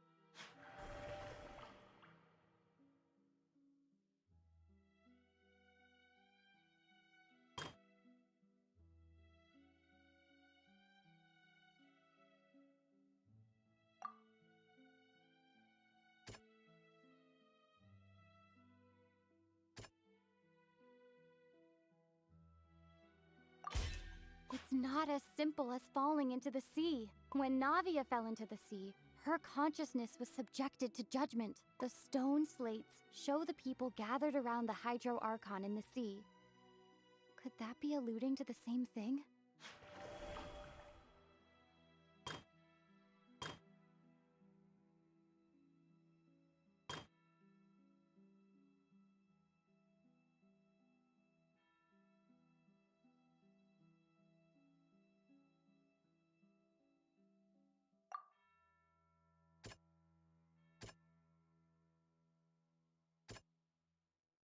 That doesn't sound quite right.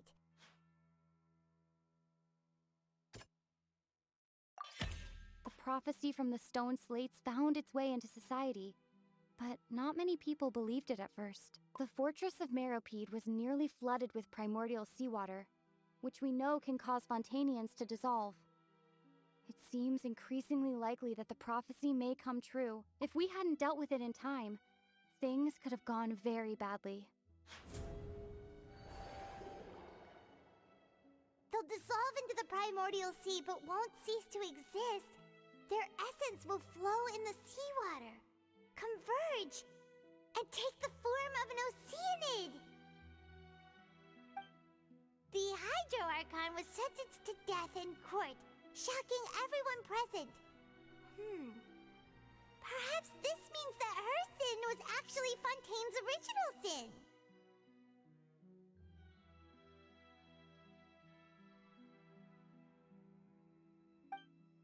Navia fell into the water inside those ruins, and she nearly dissolved.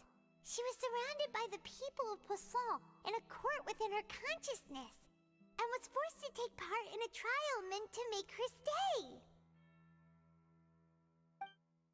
The eruption of the primordial sea at the fortress of Meropide was the surest sign that the prophecy was about to come to pass no matter what. The stone slate's contents can all be verified by recent events.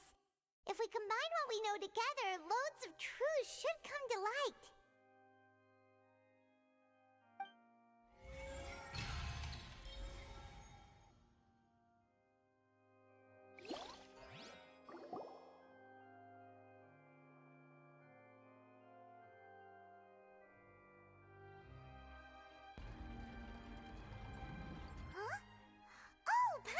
It now, so that's how you can make sense of it. But then it feels like we're going to have to share some truly shocking revelations. Let's hear them.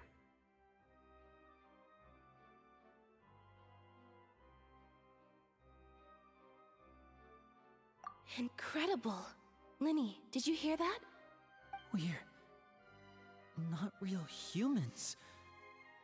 All Fontanians humans were originally created by the late previous Hydro Archon, with Oceanids as their basis. The evidence for that can be found in how only Fontanians could dissolve in primordial seawater, and how all the girls Vacher dissolved were also turned into Oceanids. Oh, and according to Navia, when she was about to get dissolved, she also saw everyone gathered around for a trial, all of them in the shape of Oceanids. Indeed.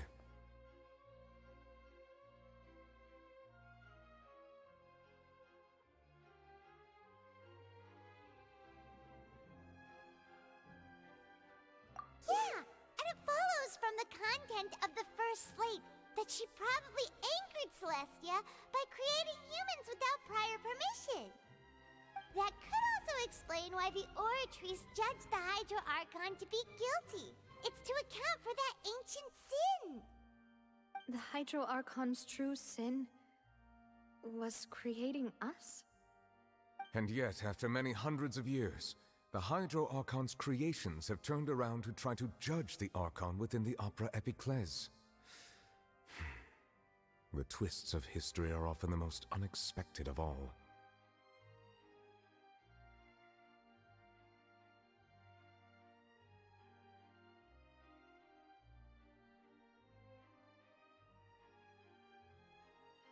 Yeah, isn't the image here just like when Navia fell into the sea? So wouldn't it be trying to show the image of the Hydro Archon also falling into the sea once the prophecy has been fulfilled in the fourth slate? In the end, the people will all be dissolved into the waters, and only the Hydro Archon will remain weeping on her throne. Only then will the sins of the people of Fontaine be washed away. Did Paimon get all that right? You've made some keen deductions.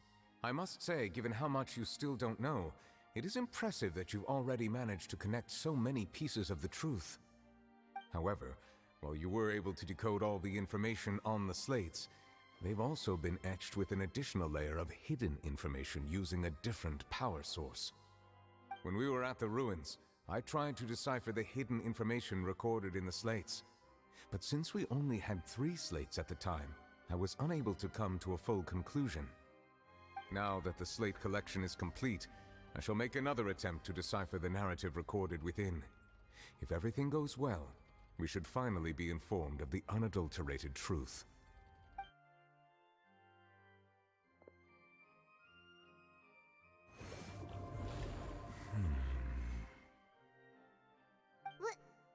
Well? Did you get it? I believe I should share this truth not only with you, but with all the people of Fontaine as well. I will try to briefly summarize it for you.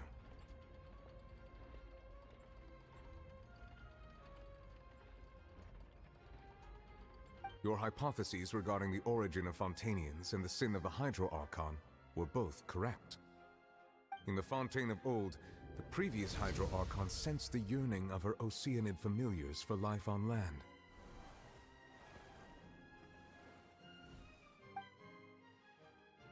The Oceanids were enamored with the beauty and romanticism of human beings, and wishing to have those experiences for themselves, expressed to the Hydro Archon their desire to become of a similar kind. However, even though water as an element is intricately linked with the power of life, the Hydro Archon, as one of the 7, did not possess the authority to create a new form of human life. Not one to give in, she eventually found a way to create permanent humanoid bodies for her familiars by appropriating the power of this planet's primordial sea. She poured primordial seawater into the Oceanids' blood vessels, creating humanoid mimics in the process. But if Fontainians were to ever come into direct contact with water from the primordial sea, the power within their bodies would escape these artificial restraints and return to the sea. As a result, their forms would collapse, and they would be reverted to their original forms as Oceanids. Of course, the Hydro Archon never received permission from the heavenly principles to create a new human race. And thus, The Hydro Archon and all of her creations came to shoulder the original sin of appropriating the power of the primordial sea. That is the true history of how the people of Fontaine first came into being. So we were all Oceanids before we turned into human beings? That's way too much information for me. I think I'm just going to pretend that I never heard a single thing. Wait, but if that's the truth, we can't let the Hydro Archon be sentenced to death. After all, her only sin was creating us. This really might be too much information for your regular Fontainian, but it does answer a lot of our questions. Alas, your hypothesis regarding the third and fourth stone slates was inaccurate. The slates' respective positions are, in fact, correct. A key point of the visual on the third slate is how all the individuals depicted in the water are humans rather than Oceanids.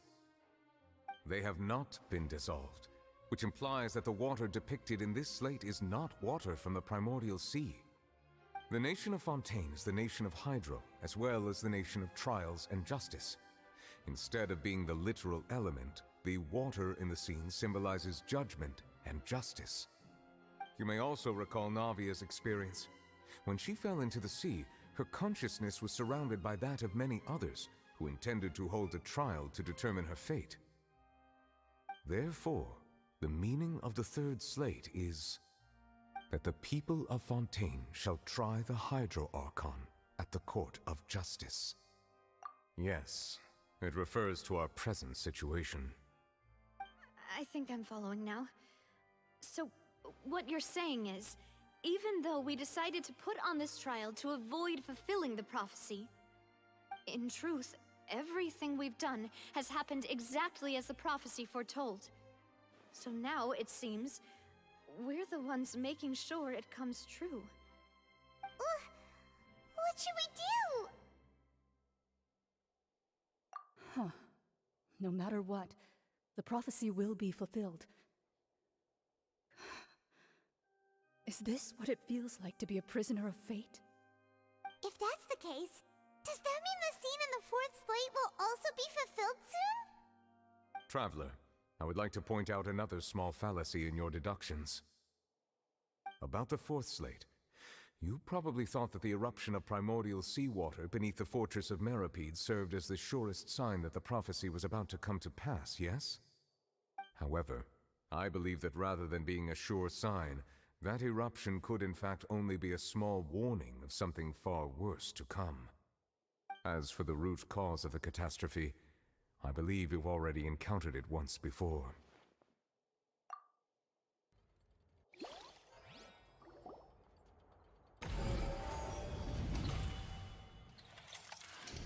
This eruption was just a small warning of the things to come. We must find the root cause of the disaster.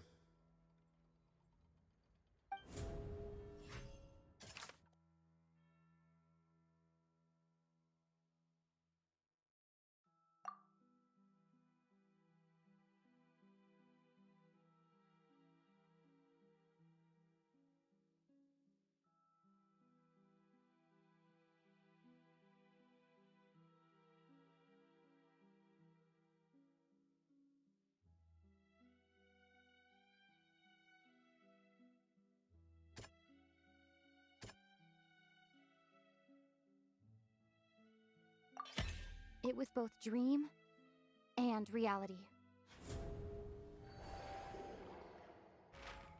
If we're talking about a true culprit, that could only be that thing inside the primordial sea, right?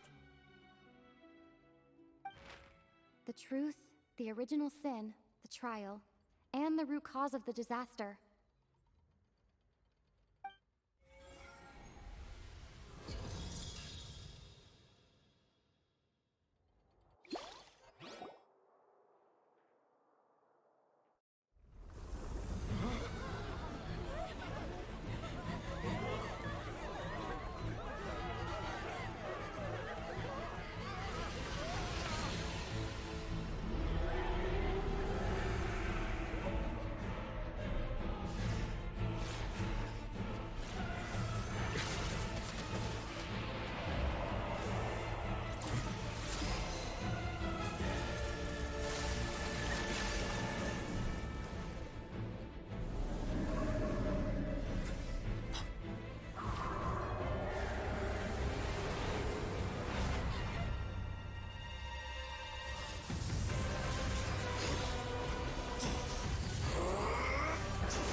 That was way too close!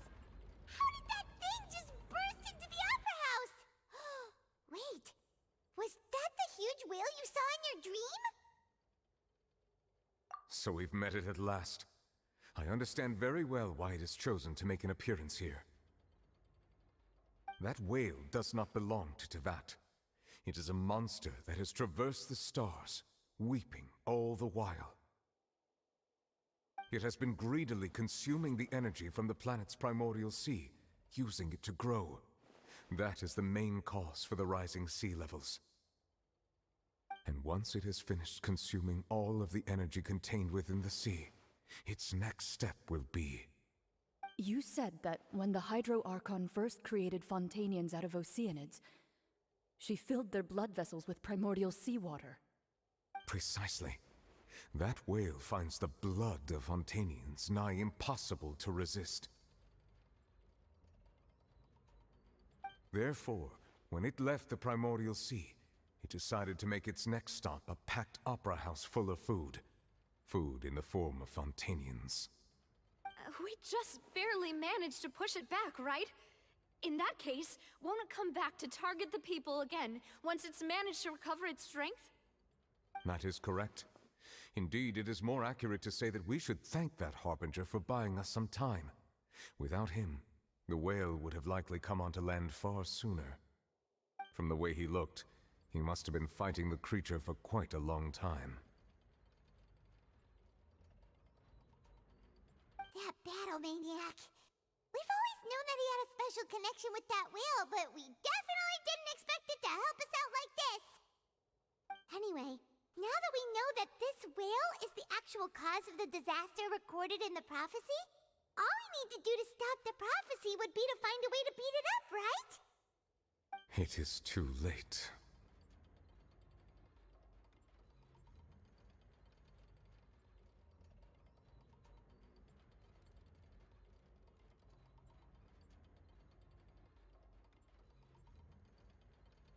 It had already absorbed too much of the primordial sea's energy before we could notice it.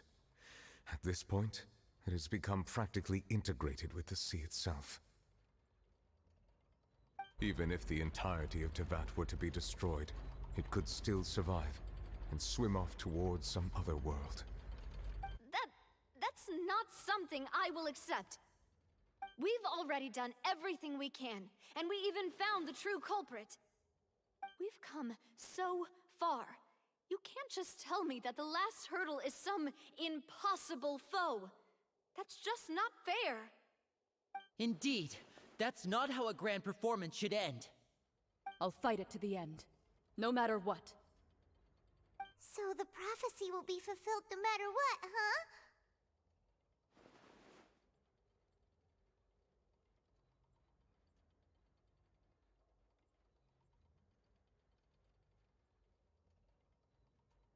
The prophecy. Yes, what has been prophesied will be fulfilled. You may view such things as the history of the future.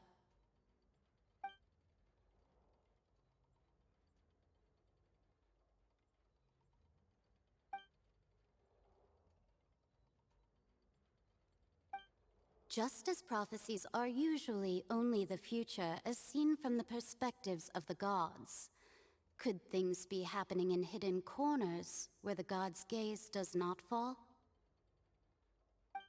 Ultimately, fate shall serve as your only guide, no matter what will happen in Tevat's future. All you need to do is to play your part.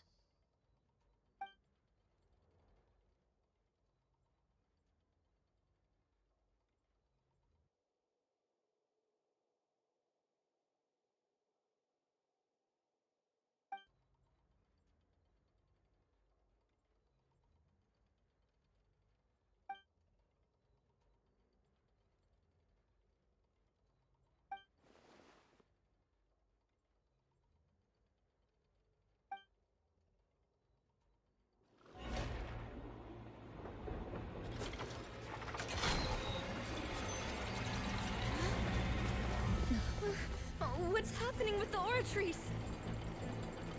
I believe it is preparing to carry out the death sentence.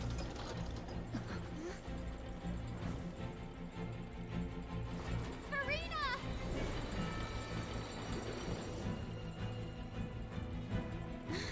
No, I still need answers.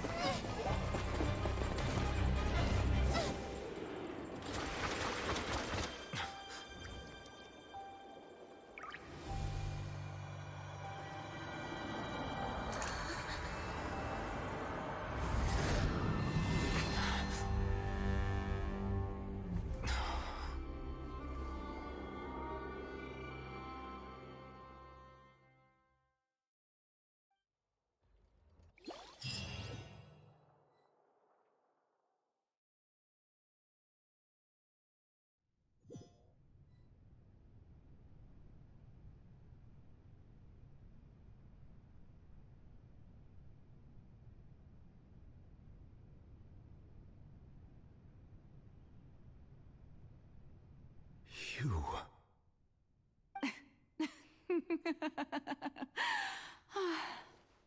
Sorry. That shocked expression on your face is just too amusing. I couldn't help myself. You are not Farina. Who are you? Ah, the sweet sound of bewilderment. Marvelous. A sure sign that my attempt to deceive everyone was a resounding success. But to answer your question, I am Focalor. You know, the god. Focalor? Why did you deceive us? Oh, that wasn't my goal, of course. Goodness, no. But I had to fool everyone else too, if I was to stand any chance of deceiving the heavenly principles. Deceiving the heavenly principles? It's all because of that pernicious prophecy. Dreadful, wasn't it? Everyone doomed to dissolve. Fontaine condemned to be flooded. One was not amused. In fact, one was positively bemused when that problem was thrust upon me by my dearest predecessor. That's the former Hydro Archon Egeria, for the uninitiated. It hardly gets more disastrous than a preordained national catastrophe, now does it? She knew full well that the prophecy would surely come to pass.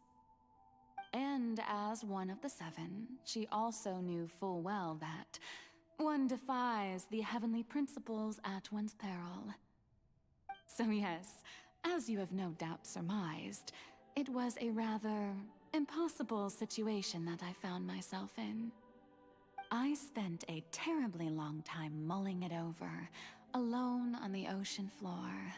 And I was almost growing barnacles by the time I finally realized there was only one possible solution to this confounding conundrum. I had to outwit the heavenly principles, allow the prophecy to be fulfilled, ostensibly at least, while saving everyone at the same time. I'm a genius, I know. I can only assume that's why Egeria chose me as her successor. Although, looking back now, it was hardly the inheritance one dreams of. Between the task of saving the nation, the quotidian duties of the Hydro Archon, and not to mention the original sin of creating a new race of humans, I dare say she left me quite a colossal mess to clean up. But one can only play the hand one is dealt. I did not choose this, any more than I chose to be one of her Oceanid familiars. So you were also once one of the Oceanids, transformed into a human by Egeria's hand? Yes, I was. I always dreamed of becoming human. And I still do, even now. In my eyes, to be human is to be part of the greatest opera ever known. After becoming a god, I separated my divinity from my body and spirit, leaving behind only a self that was as naive and bewildered as my past self on her first day as a human being. The me you see before you now is that divinity, and the human counterpart I left behind, I named Farina. She could feel joy, sorrow, and everything in between. She could be as vain and conceited, or as meek and vulnerable as she wished. Her strengths were of a kind only a human could possess, as were her shortcomings. But in my eyes, Farina's humanity was what made her perfect. She was perfectly human in every way. The person I always wanted to be. Anyway, so then I cursed her. All part of the plan, of course. The plan to deceive the heavenly principles. Do you still remember the final scene of the prophecy? The Hydra Archon, alone, weeping on her throne. In order that the prophecy might appear fulfilled, I invited Farina to be an actress, to play the part of the Hydro Archon in the prophecy.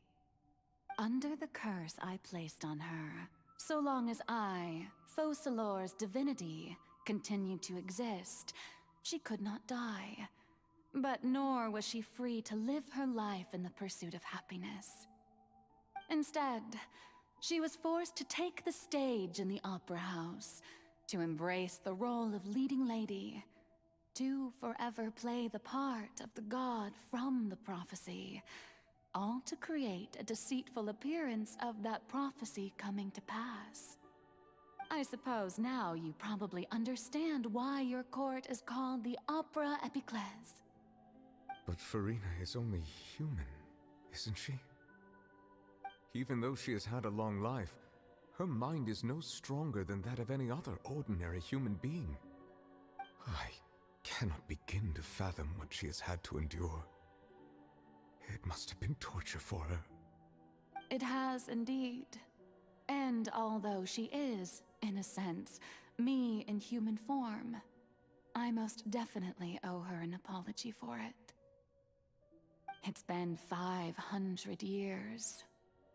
And all along, she's been playing her part in the most unimaginably long, unbearably lonely, and agonizingly painful opera of all time.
So, who permitted you to come onto the stage?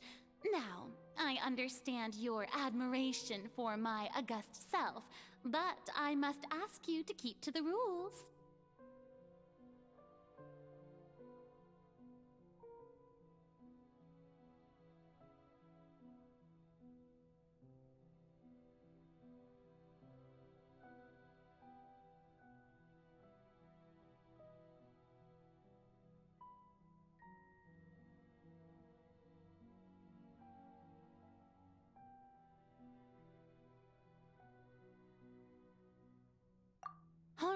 All right. It is not my intent to reprimand you. There is no need to state your name. Just be off with you. Do not distract me from my performance.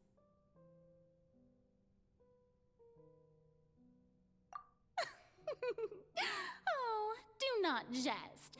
Can you not feel it? I am Focalor. The eyes of countless Fontanians are upon me. I must, at all times, display the utmost elegance and nobility.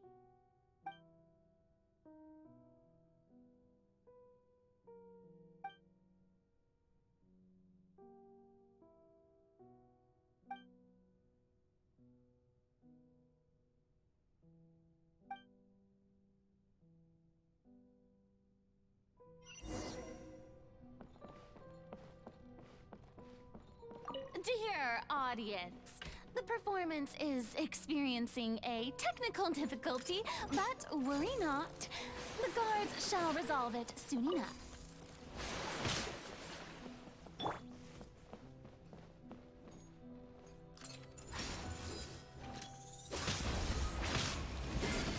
Power that ended high jump.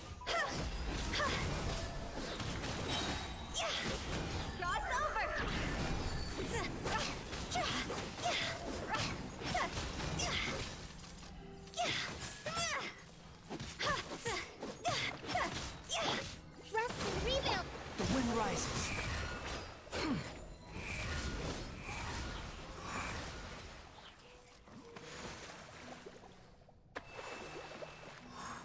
Hey, what gives? The audience is still watching me, you know. Guards? Wait, where are the guards? Guards!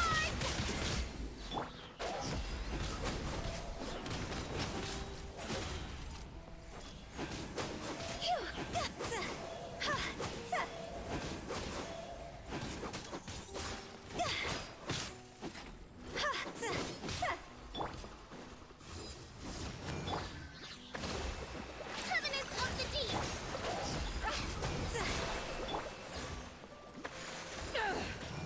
Squall and Fury.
Farina. Farina. Huh? Who's that? Who's calling me? Where are you? Be not nervous. Be not afraid. I am before you. Wait a moment. You're near me? How can this be?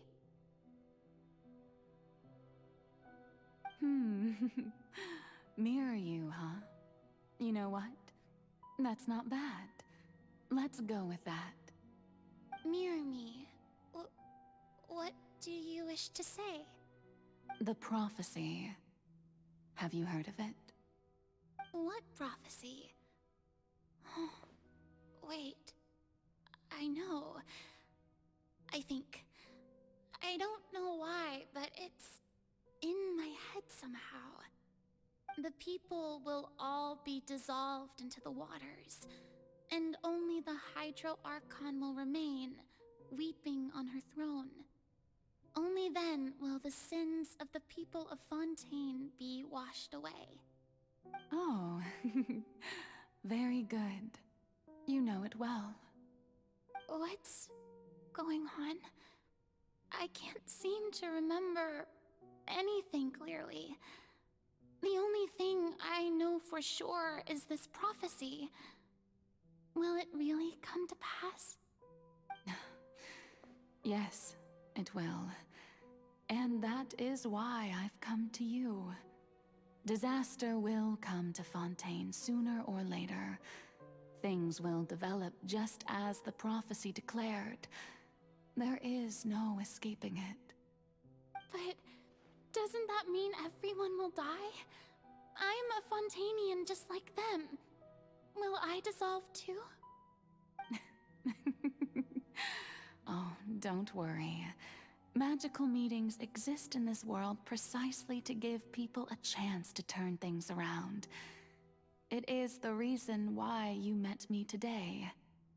I will tell you how to save everyone, but you may have to suffer somewhat. Oh, so there's still hope after all. Goodness, you frightened me. You spoke so much and with so much certainty. As for the suffering, well, I will admit that the first thing that came to mind was, why do I have to be the one to suffer? But if the prophecy will come true, I'll also die anyway, right? So if I've already met you as my magical meeting in this world, if there were scales, with all the people of Fontaine on one side, and my pain on the other, is it not obvious where the scales should tilt? You truly are the perfect human. My ideal. I suppose this would also be the justice that belongs to you. Huh? Don't worry, it's nothing. Listen well. Fontaine has just lost its Hydro Archon. I need you to play a role. That of the new Archon. Play as a god? That's right. You must begin a never-ending masquerade. You must never let anyone suspect your identity. If you can keep it up, then I shall have my way of defying this prophecy.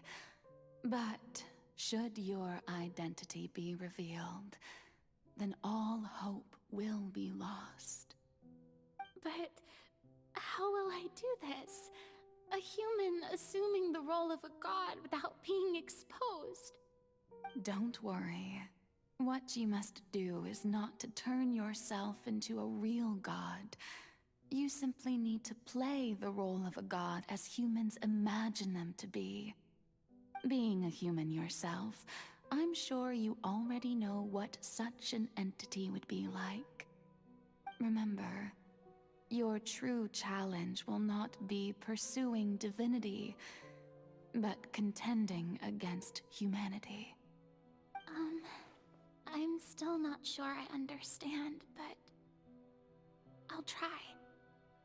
I'll try to do this. So, how long am I going to have to play this role? To accomplish this mission, you will have to stay on the stage for many, many years. You will endure and not grow old until your task ends. But I promise you, all will eventually end in a magnificent and dramatic trial, and everyone will be saved. A trial, huh? How exciting. I'll be looking forward to it.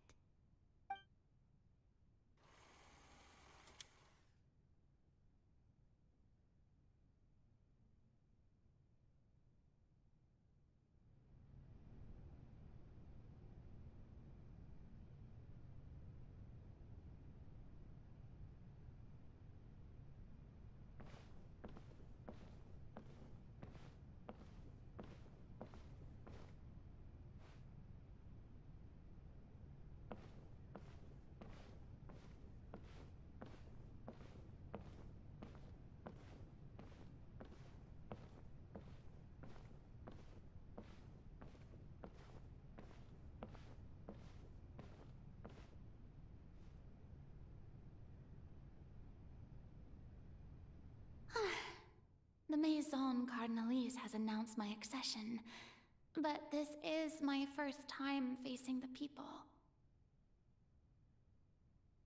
What should I say to most appear like a god? To be honest, I still don't know. Perhaps I should first try to act natural.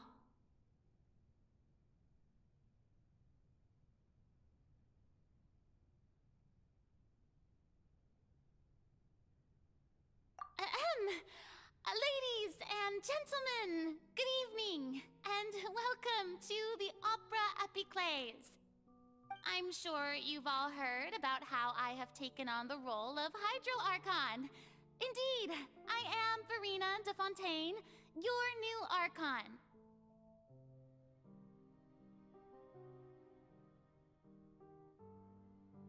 In truth, I know little about becoming a nation's new god, but it will be my honor to guide you all. As the god Focalor, the god of justice, I shall do all within my power to lead you into an age of fairness and justice.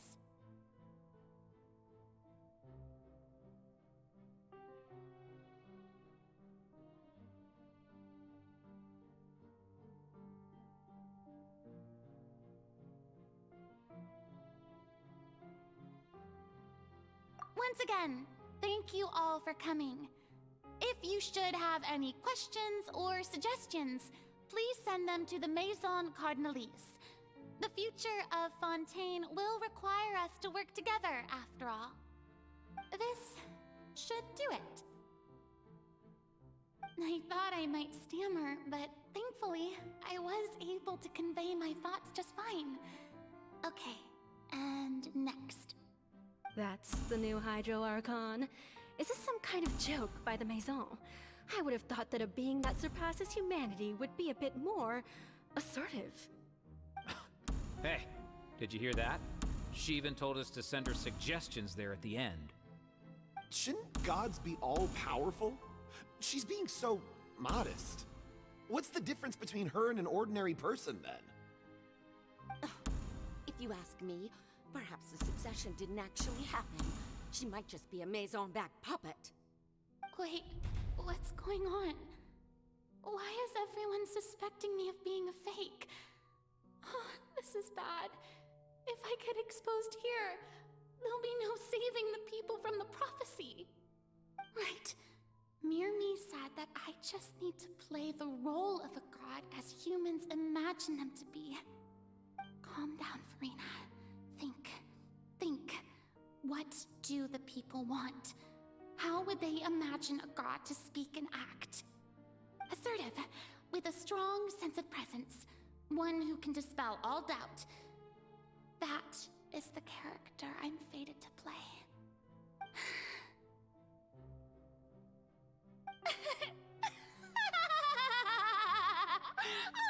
Oh, very good, my people.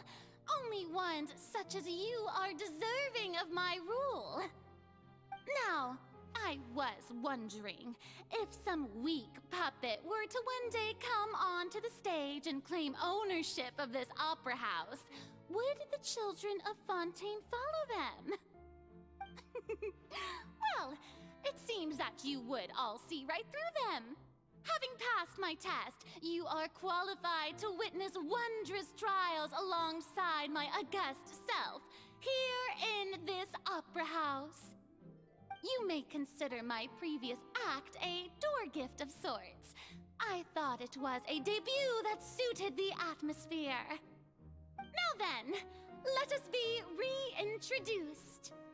Ah, so that was just a performance. How could I have forgotten that we were inside an opera house? Her personality. It's quite shocking, to be honest, but I suppose it's a better look than before. Such a fascinating and bold deity. How wonderful! Our future may yet be bright after all. It seems I've turned them around. Best follow this flow and restart my accession speech. My dear people, whether you acknowledge me or not, whether you trust me or nay, I say to you, keep faith in your ardor for justice.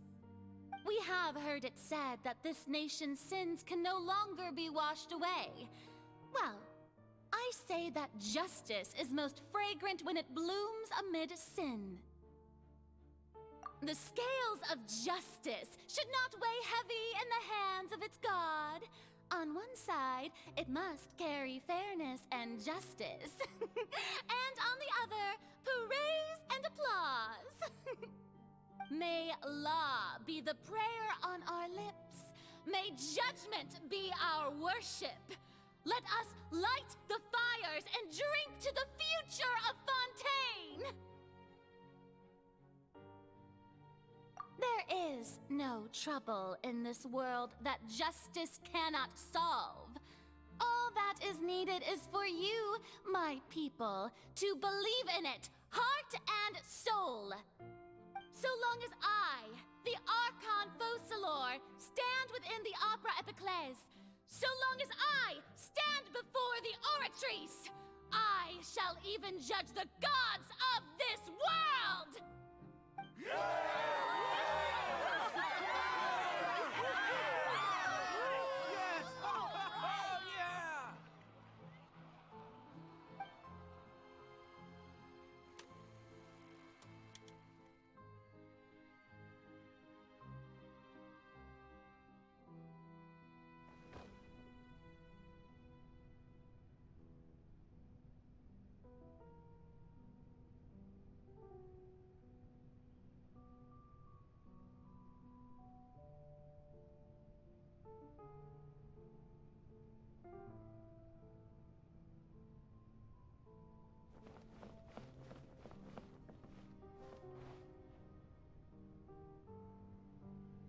Lady Farina, here are today's case reports, as well as a summary of the follow-up for your perusal. Come now, was I not just at the Opera House in person? Leave these kinds of things to Neuvillette. Besides, none of these trials were the one that I'm looking forward to the most. If I may be so impertinent, what kind of trial are you truly looking forward to? A magnificent, dramatic, and wondrous trial. A trial to end all things. How could you hope to understand? That's true. I fear I lack the ability to grasp your divine thought, Lady Archon. No need for fright, and do not take what I said before too seriously. Go now, do your duties. The trial I await. It will come one day.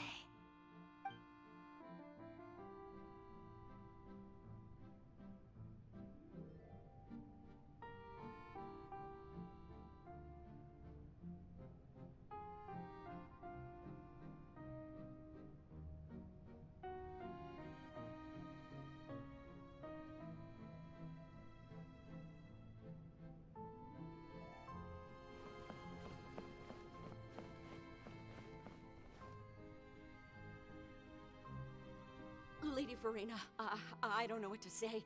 Thank you for agreeing to see me. No need to thank me. Or rather, thank your own sense of perseverance instead. Long have you stood in line to meet me, have you not? Oh, I'm afraid that's just an inevitable consequence of my divine charm. All right. Deoteria, is it? How is your son's illness? You remembered me, and you knew of my family, too. He is doing much better now. In fact, he is far more of an ardent believer than I. He was the one who forced me to seek an audience with you, and to bring your words back to him. Oh, good. Very good. If this should happen again in the future, please do not hesitate to come and tell me. Going down to citizens' homes every so often, while not usual practice, should serve as a fine change of pace. You're such a gentle and wise god. Thank you once again, on behalf of my son.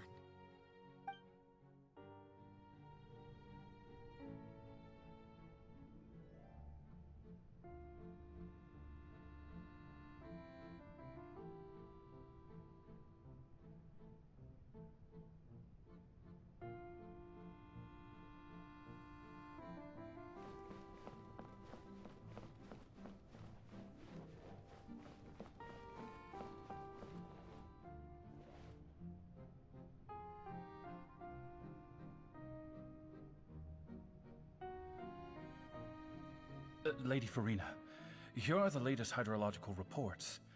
As for the specific parameters you asked to take note of, I'm afraid things still don't look good. I see. It's as I thought, then. As your god, I did already expect this, but I wanted to see how far your human wisdom would allow you to analyze it. All manner of signs indicate that the prophecy will still come to pass. Forget it. That's not something you need to worry about right now. Well, as I understand it, the Fontaine Research Institute is also trying to find a way to counter the rising water levels. Really? Have they found anything? I'm afraid that they haven't found any effective solution thus far. Oh, is that so? Well, no wonder. This issue has reached the realm of the gods, after all. Still, their spirit is praiseworthy.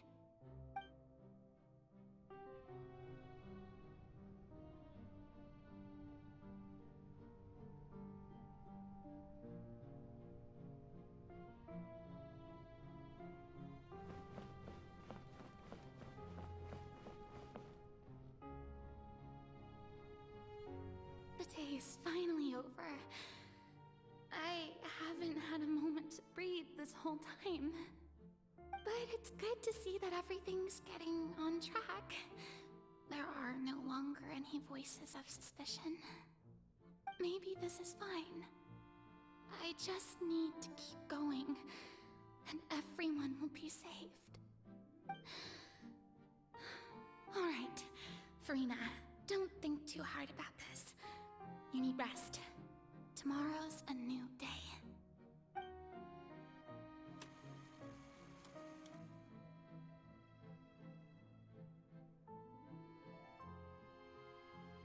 Lady Farina, here are the new trial reports for the latest cases, as well as a summary of the follow-up. There'll be no need for that. I've seen them already. There's no need to go back over scenes I've witnessed in person before.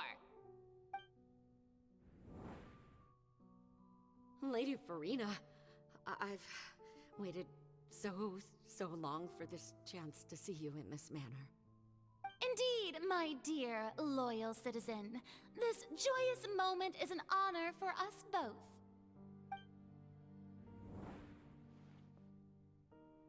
Lady Farina, we're detecting significant hydrological anomalies near Poisson. Understood. Keep monitoring. Keep me informed should anything come up at the Institute.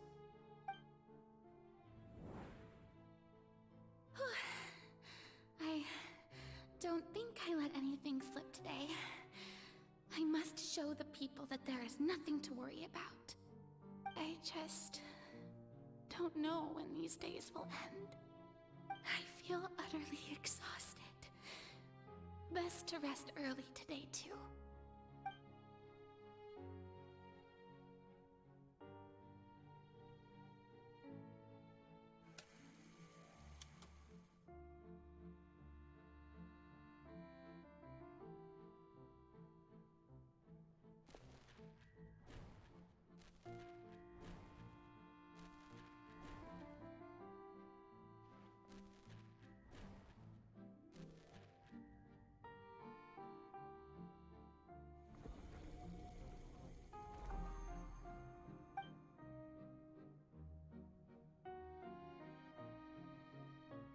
Farina.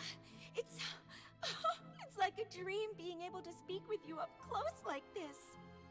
I've heard that the first member of our family who was honored to receive an audience with you was Madame Dioteria, almost 20 generations ago. And what a fine family yours is indeed. It brings me great joy to meet such a faithful believer, a descendant of a line most ardent. Surely you exaggerate, Lady Farina. My lady? What is it, good citizen? Oh, are you crying? Uh-huh.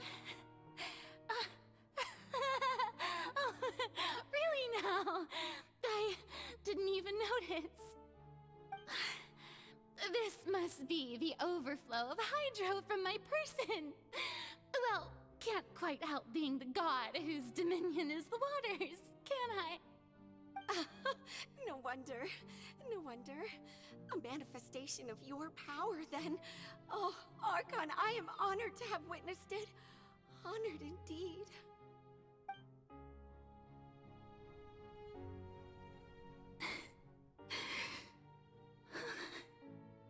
So interminable. So lonely. Just how much longer? Hundreds of years must have passed by now. Perhaps the show must go on for hundreds more. I never imagined that it would hurt so much. Have I reached my limit? No. Perhaps I reached it long ago. Today I didn't even notice my own tears.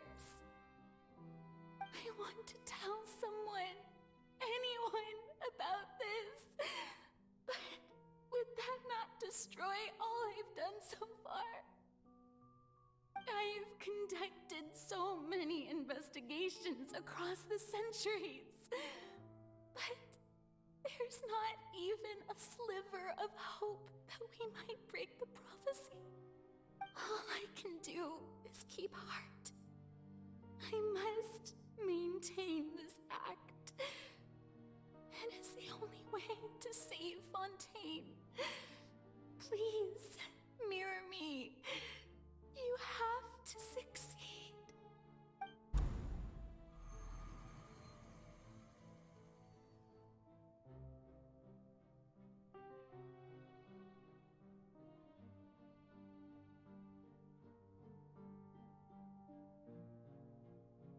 Farina, you don't have to shoulder this burden alone. Although I don't know what you might be keeping from everyone, your people are more than willing to share your burden with you.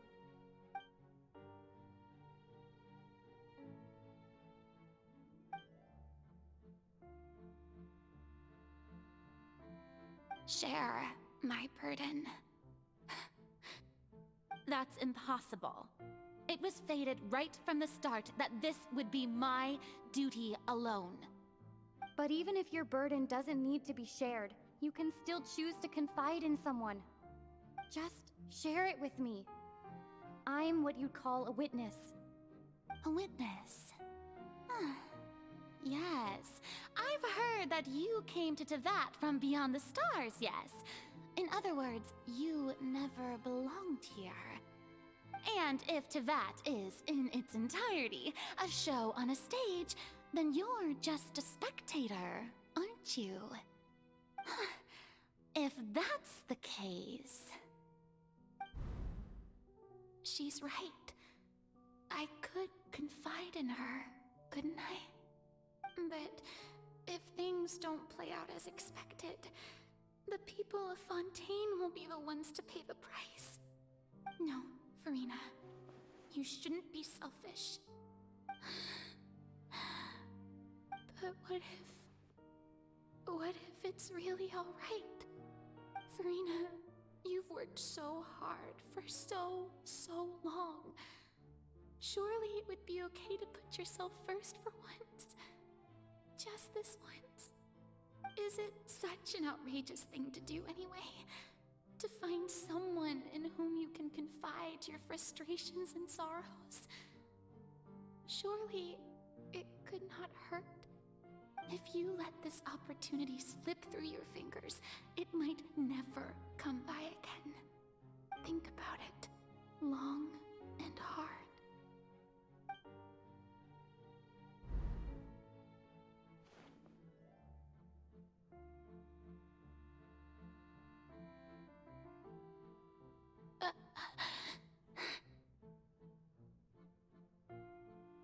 No, I have nothing to say.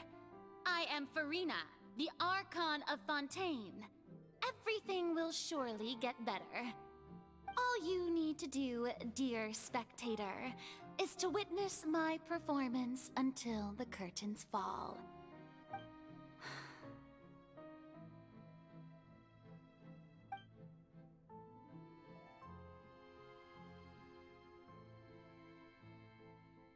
Fine.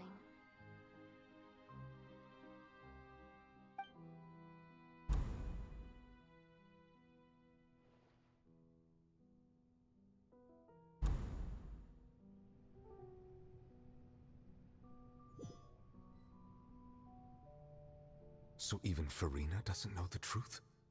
You've never once let her in on the full plan? Yes, it had to be done. To deceive the heavenly principles, you must first deceive yourself. She did very well.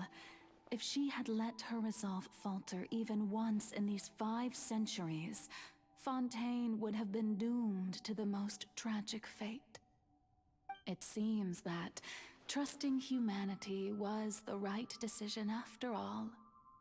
I believe that I understand how your deception works, but that is only half the truth, is it not?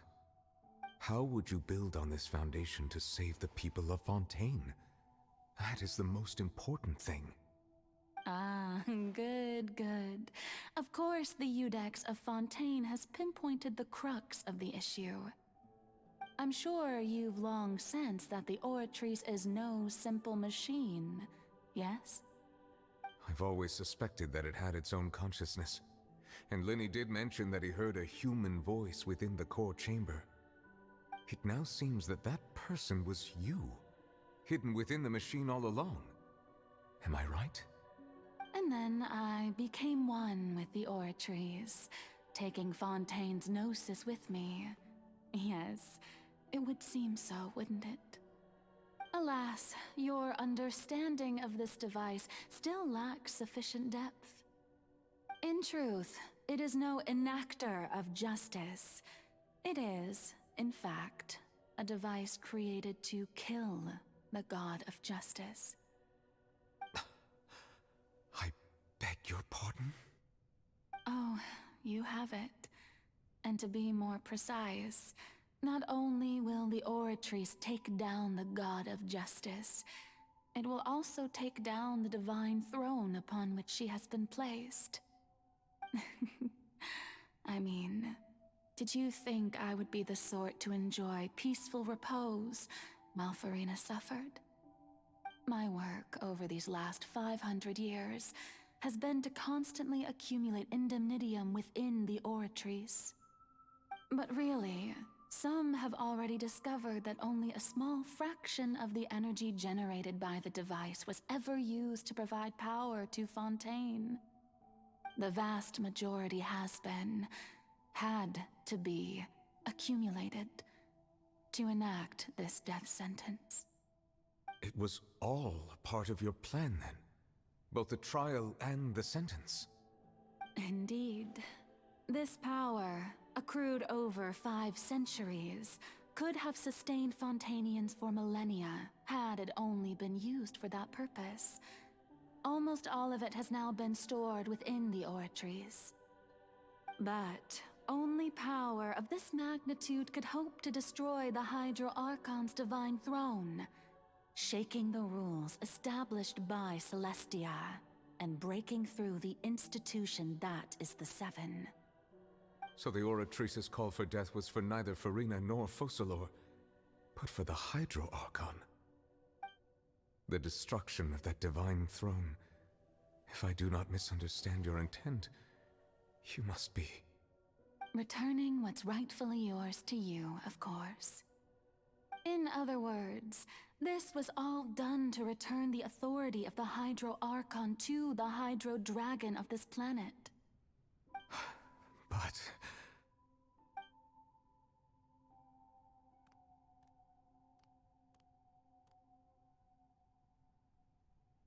Oh, what?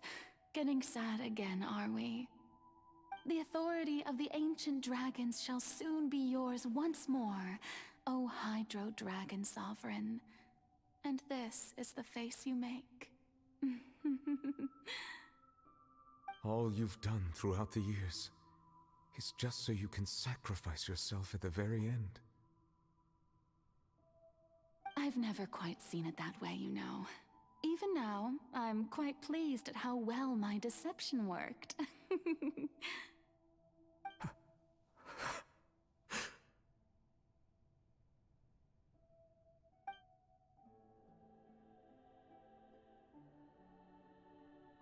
Hydro Dragon, don't cry.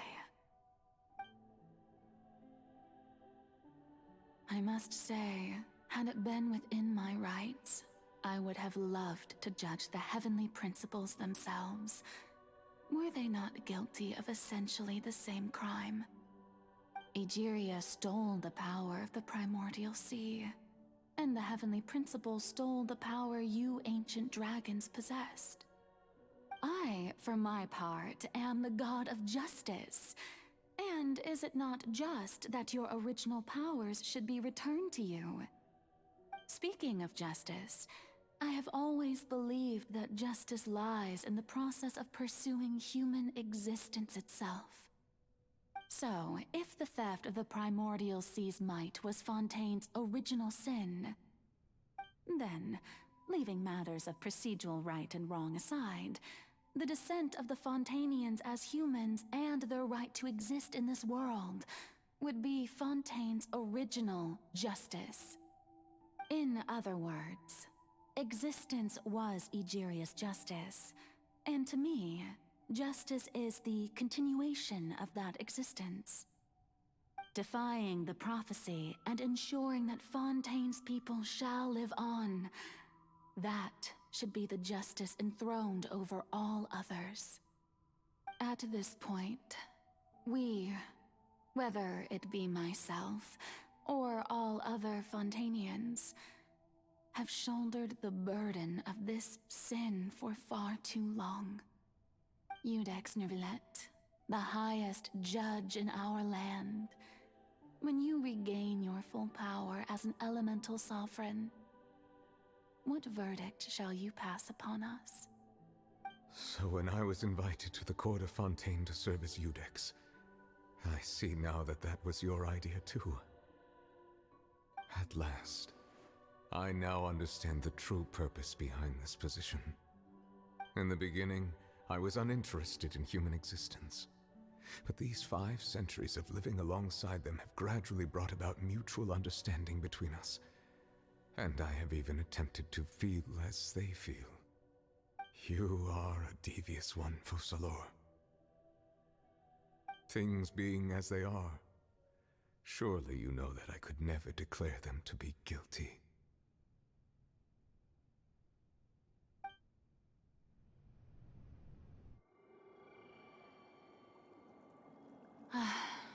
The hour of my execution is almost here.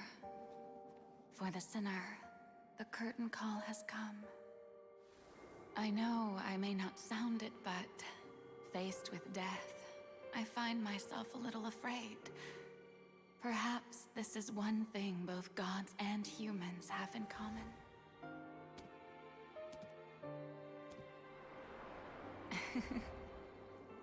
Farewell, Nervilette. I hope you've enjoyed the part you played these 500 years.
Judex Nuvelet, hereby declare,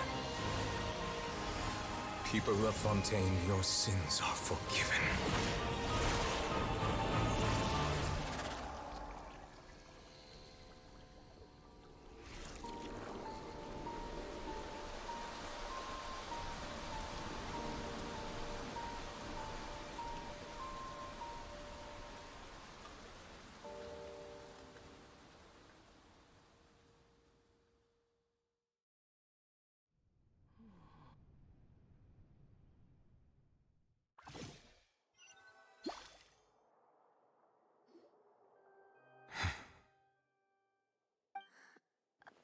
What just happened? Has the death sentence been carried out? Was that bright light some sort of misdirection? I have a feeling that something huge just happened. But since we're all still alive and haven't been dissolved, I assume whatever happened was good for us. It's time to end this. We must mete out punishment to that beast. Didn't you say just a moment ago that it can't be defeated? I have gained the strength sufficient to deal with it.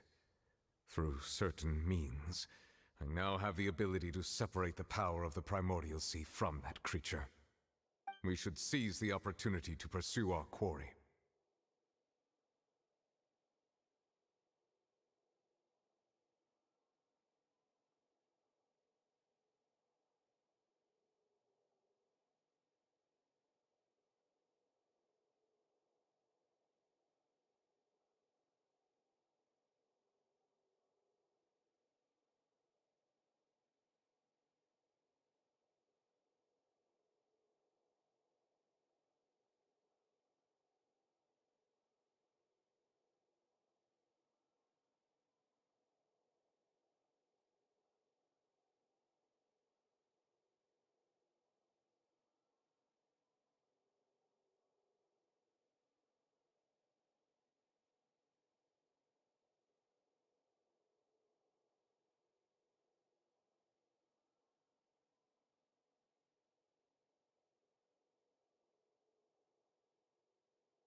Traveler, now that the oratories can no longer function, I require an executor to help me mete out justice. The root of the calamities befalling Fontaine, the beast that enacts the prophecy. Its name is the all-devouring Narwhal. Come with me, traveler. The hour of execution has come.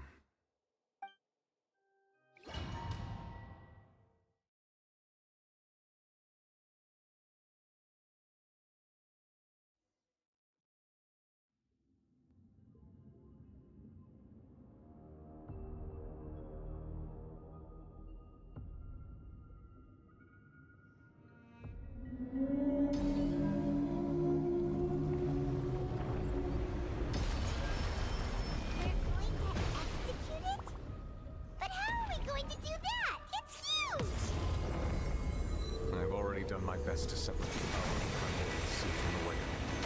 Considering the size of the beast, I cannot reach the power source. Unless we can find a way to attack it from within. I shall share a part of the ancient dragon's power with you. We shall look for an opening together.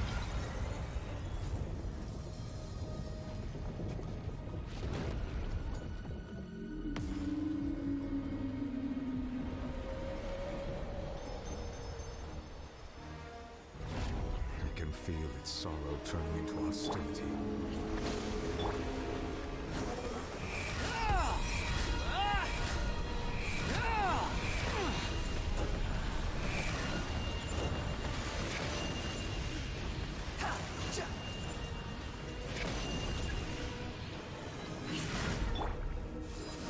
Eyes on me!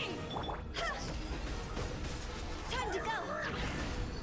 The all-devouring narwhal cannot resist its instinct to devour. Continue to trigger its hostility. A chance will present itself.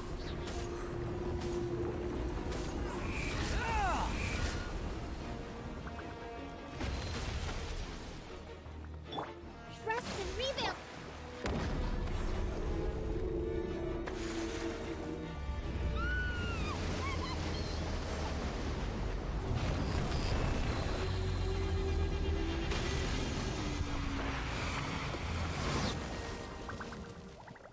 Why is there a hole-looking thingy over there? It looks really scary.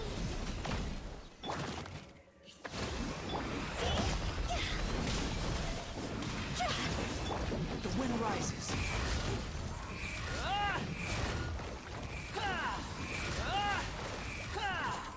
I have granted you my protection. Do not fear. Seize the moment. Use my power to suppress its root from within.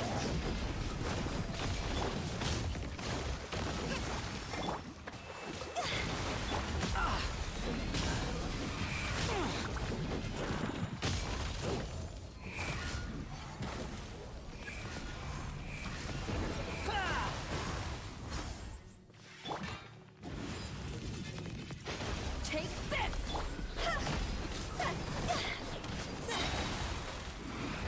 Toss over!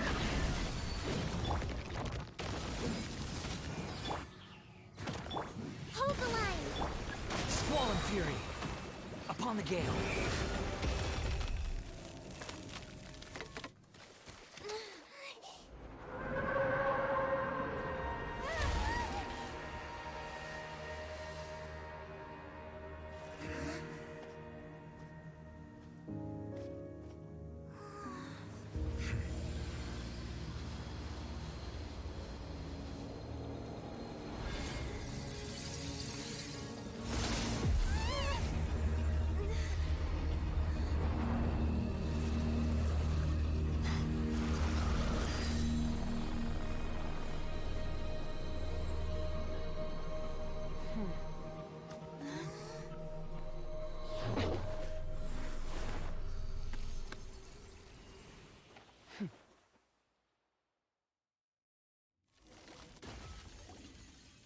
Thanks for helping with the cleanup.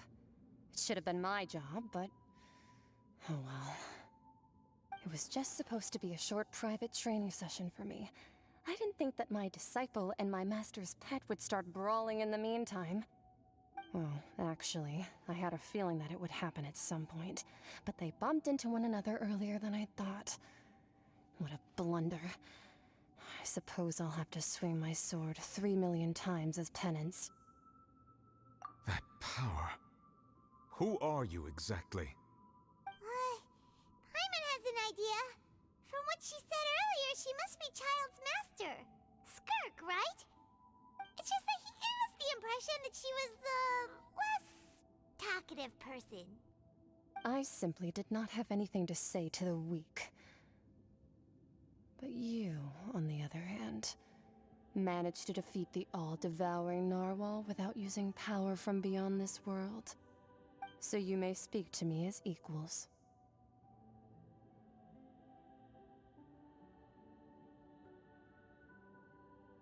I have to agree. It's a strange use of a planet's primordial waters just to raise an all-devouring narwhal. That kind of power is wasted on it. It's not cooperative, it eats too much, and I have more important things to do with my time than pet sitting. The only thing that creature has going for it is its looks. All in all, it fails as a pet. Miss Skirk? I think you might have missed the point. The point being? Well, being that this pet almost destroyed an entire nation. So what sort of person is your master? Well, Child's master's master. Wait, is that right? Oh, right. So you don't know him. Sorry, I assumed you did. His name is Sertologi. Huh? I am unfamiliar with that name. Huh. So Master is insufficiently famous. How should I describe him then? Have you heard of the name The Fowl? The Fowl? Still nothing? Well, how about the Visionary? Vetterfulnir then? Or Gold Rhine-daughter? Ooh, that one we've heard! Rhine-daughter's part of the Hexen Circle. She's Albedo's mom, right? Oh, so you do know that name. To be honest, I also heard all of those names and titles from my master. I don't actually know them either. But I suppose you understand now, yes? My master is likely a similar sort to Rhine-daughter. They are both pursuing some form of perfection. Wait! Didn't you also mention a visionary person? Paimon didn't quite catch their name. Actually, never mind that. I believe it expedient to inform you that the all-devouring narwhal used up nearly all its strength fighting you. Such roiling hydro energies will prove difficult for the planet's deep seas to digest. As such, the fontaine back on the surface has most likely been thrown into chaos. In other words, the prophecy that you've been fretting over should now be in full swing. What?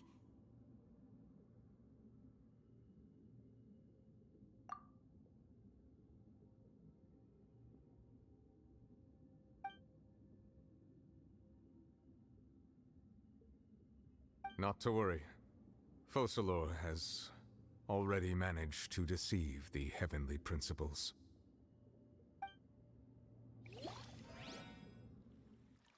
In the end, the people will all be dissolved into the waters, and only Farina will remain, weeping on her throne.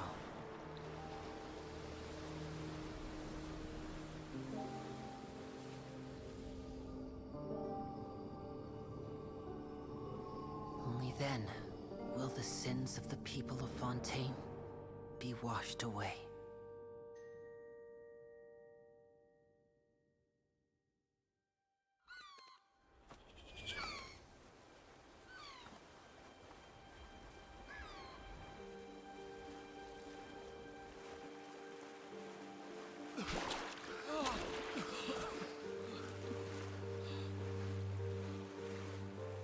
Hey! Help! Over here!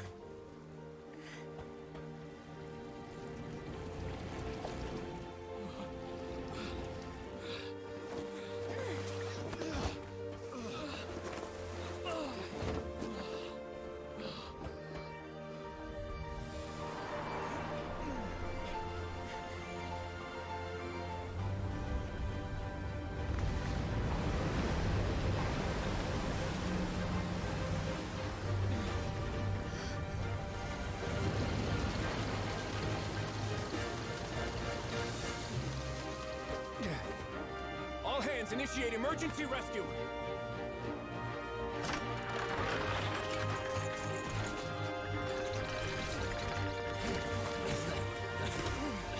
Hurry!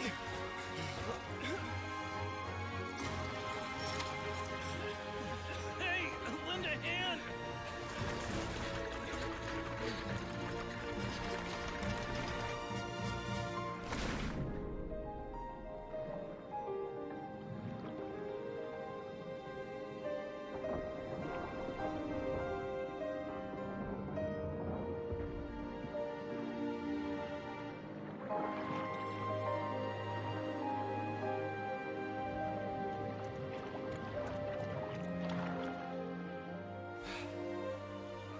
Look!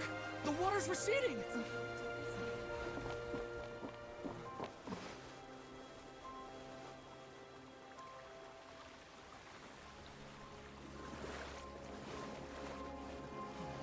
It's a miracle! Water's receding. We didn't dissolve. The prophecy was wrong. The prophecy was wrong.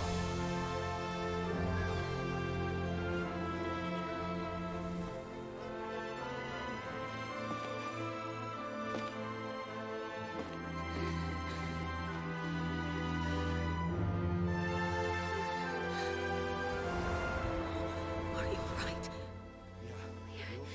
We're saved.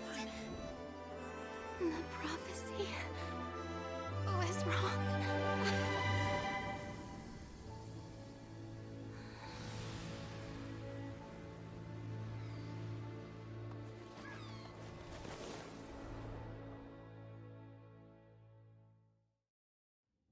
There's no need.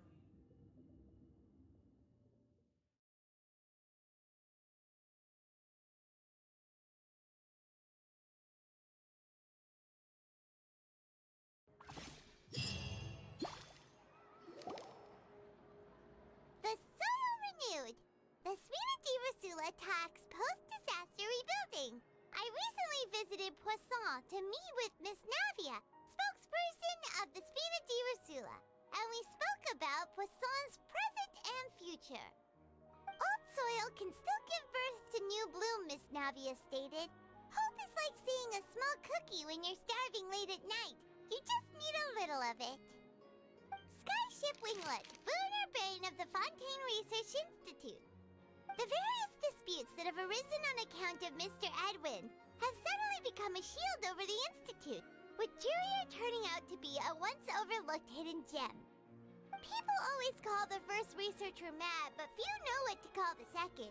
And should that latter person achieve a miracle, they would find it all the harder to find a word with which to classify him and his team. Wow! Paimon barely recognizes the people in the reports. Are those really Jurier and Navia? They sound like real big shots.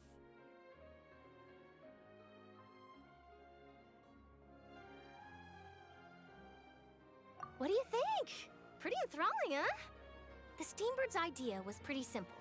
With the disaster just having passed, we would print a free edition packed to the margins with good news to calm people down. The value for these big scoops lies in their inevitable follow-ups.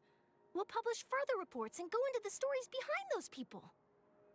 Edwin's assistant, Jurier, created a true flying ship, while Navia is leading people in the reconstruction of their home. I'm sure that these stories could draw even your well-traveled eye. Paimon's curious too! Wait a minute. Didn't we watch everything happen from start to finish? What's there to be curious about? And that's exactly why I'd like you to come conduct interviews with me. You're the best incubators of news, if you haven't noticed. And also, with you around, I'm sure I'll get to see that Duke. Are you sure? Hasn't he turned you down several times already? Oh, this time will be different. Come on! Let's head to Poisson first, and then make a trip to the fortress. There are some things you'll only know when you get there.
rises.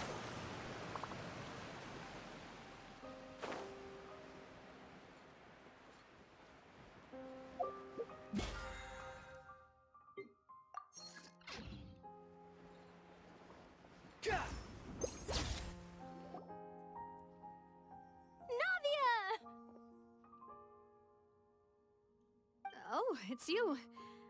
What brings you all here? Hey, we're just having a look around.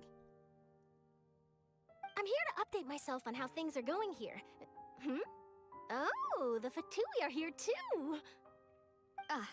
Let me introduce you. This is Mr. Garunt Snezhevich. He represented the Knave in sending us a large amount of supplies, and is helping with our work. Our residents are hard at work as well. Thanks to everyone, work is progressing nicely.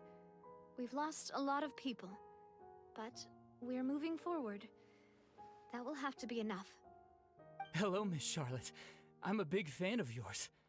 I especially like that article you wrote last year about Fontaine's stray cats. But if you don't mind, could you not emphasize our role too much in your report? It's not charity we're doing here. We just happen to share the same interests as the Spina. I get where you're coming from. I'll keep it as simple as possible. Or would you be willing to feature as friendly neighbors? That would be fine. Thanks! Oh, you're back too. How are things? We finished laying down the construction materials. It'll be another hour before the workers are able to go over there. Huh? You're here too, Clorinde? Well, her reputation's greatly risen after that whole duel business with Miss Farina. So she's here in Poisson to wait out the heat. All right. She really came here to help me out. There's too much to consider in the reconstruction of Poisson. The Spina has need of more decision-makers. And, well, I do already happen to be connected to Mr. Callis. Oh, wait just a moment. Do you mind me asking a few questions? You know, about how you felt before the duel, about what it was like facing down a god. There's lots of exciting material there, I bet. Forget it. I'm sure you can find a better theme than that, Miss Charlotte. I see you're the same as always. Couldn't you do me a favor, for Navia's sake? Well, if we're talking about doing things for my sake, you might as well just take a few more photos of me. Or of the Traveler. It's better than wasting time persuading Clorinde, at any rate. Of course I will. I'm not gonna let her off that easy. All right, then everyone who wants to be in the photo, gather up. And smile.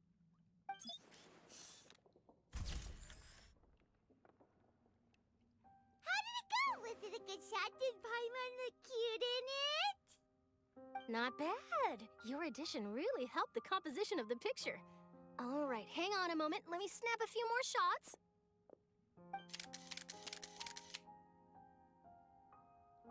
All right, that should do it. I'll be back here later anyway, so let's call it a day.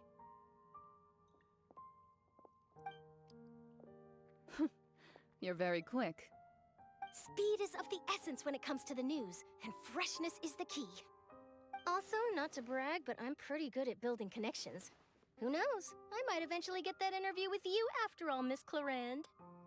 Wow, you really do have that never say die spirit. I'm impressed.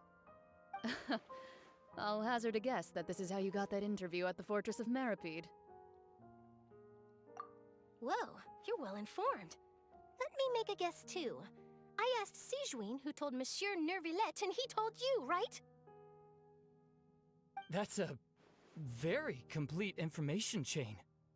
In truth, all Monsieur Nervillette asked me was, when did the fortress become so friendly towards the media? I told him that it was best not to speak too soon. There's no guarantee that Ridesley will make a personal appearance. You're right. I've got to treasure every moment I have with them. In which case, I'll be making a move first. Stay safe now. And tell me if you hear anything interesting. I'll treat you to afternoon tea in exchange.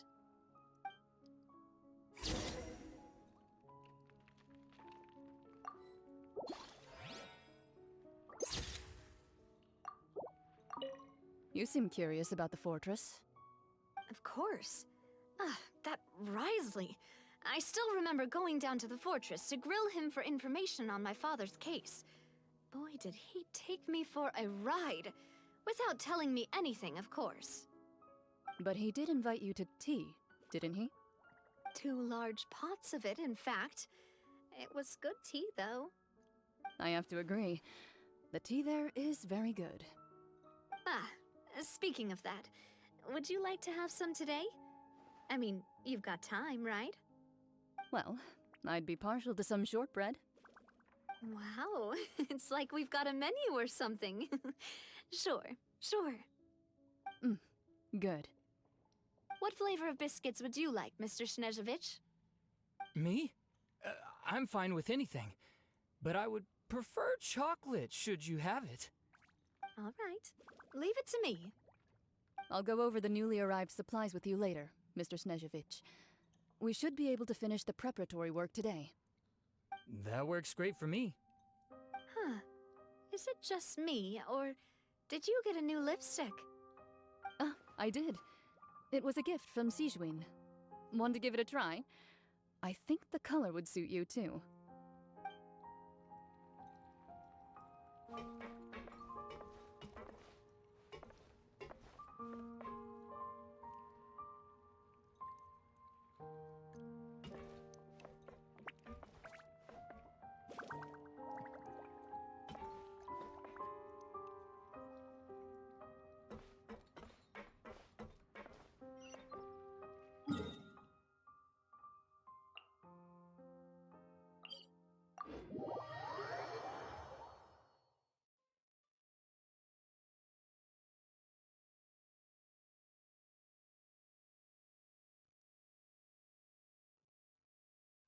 Behold!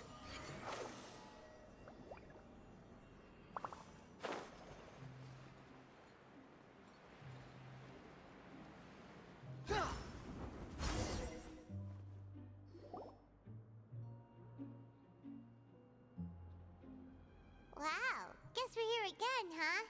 There's a real nostalgic feeling to this place. Looks like you've been missing us. Duke! Did you come all the way to the entrance to greet us? Of course. I'm here to welcome you and our dear Miss Charlotte, whom our good head nurse recommended to me. It's an honor to finally meet the much-rumored Duke. Thank you for consenting to my visit to the fortress, sir. No need to thank me. But that said, I shouldn't be the focus of your interview. I trust you recall our agreement? Of course, of course. All right then, this way.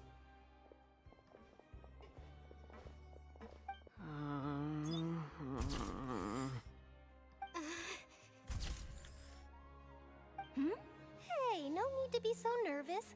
I've already taken all the photos we need. Miss Charlotte, do these pictures really need to be published on the cover of the Steambird? It would seem that Miss Lorvine doesn't want her face to appear beside that of Mr. Jurier, Sir, please don't say things like that. But it looks like dear Mr. Jurier denies it. Might this interview be very important to you, then? No, I just...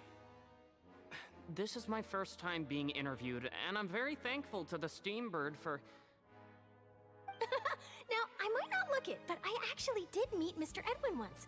And I'll be honest, I enjoyed chatting with you more. You've definitely got more of that genius vibe going on.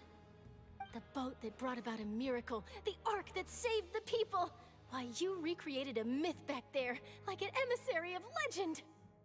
Still, if I might ask, where's that flying ship now? Huh! Looks like Charlotte's trying to get herself another exclusive scoop. I have to apologize, but that ship is presently in the bowels of our factory. I'm afraid it won't be easy for you to get a shot of it. Really? Well, then in that case, could I have an interview with you to make up for that loss?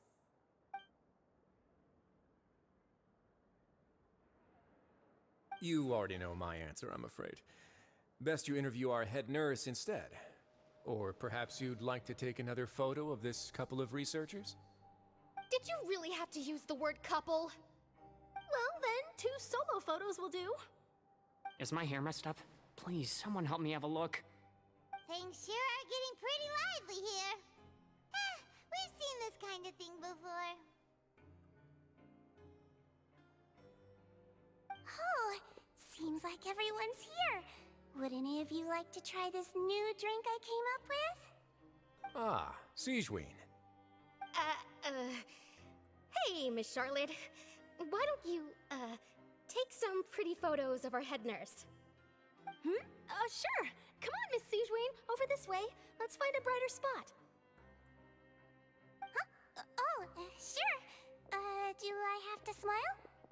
So, how have things been at the fortress?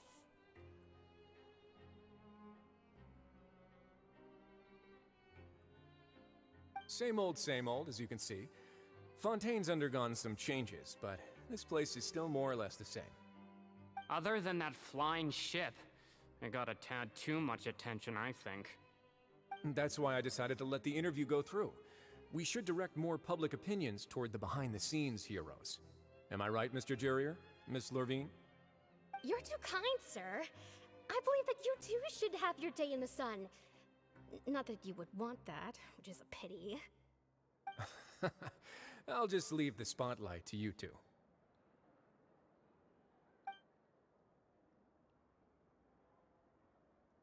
I see. Lots of things happened that day, huh? Anyway, regarding that Harbinger, I'm not sure you remember, but his 3 young followers are still waiting for his return. He sure did win them over, huh? I'll tell them that there's good news and bad news. The good being that their boss seems fine, and the bad being that they must face extended sentences for abetting his escape. Oh, actually, what about you? Are things gonna change for you too? What change can there be? The fortress will keep chugging along, and so will my duties. As to what Miss Farina's departure will mean for the nation, and if our laws and governance will be transformed, we'll leave those to the folks in the overworld. Hey everyone, the photo shoot's done. Good. In that case, let's call it a day here. Thanks for your cooperation. Come on, Traveler, let's go. Till next time, everyone. There'll be a next time? Maybe. Who knows? I might write a story about the underwater factory next time. Until then. All right. Last stop, the docks.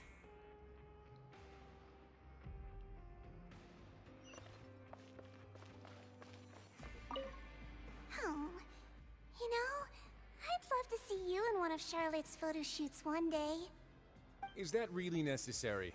Our line of work doesn't really require much photographing. It's precisely because we don't need the picture that they'll have value as keepsakes. You don't really look all that opposed to the idea, you know. Maybe I'm just happy that I managed to once again avoid the spotlight. I think this interview went well either way. Yes, you successfully kept prying eyes away by using Mr. Jurier and Miss Lurvine as shields. Very good. You should be happy for them. They have a bright future ahead of them.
Navia mentioned that she stayed in touch with Linny and the others after working together.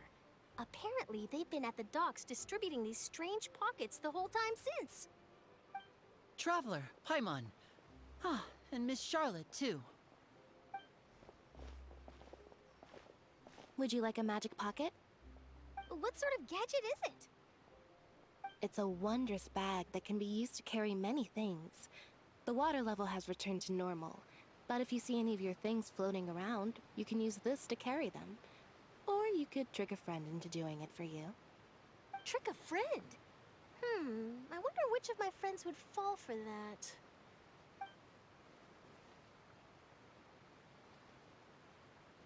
You could just make a friend like Fremine here.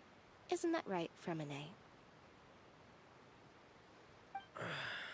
Is this what you meant by, I'll help you make some more friends? To be honest, that sounds pretty sweet.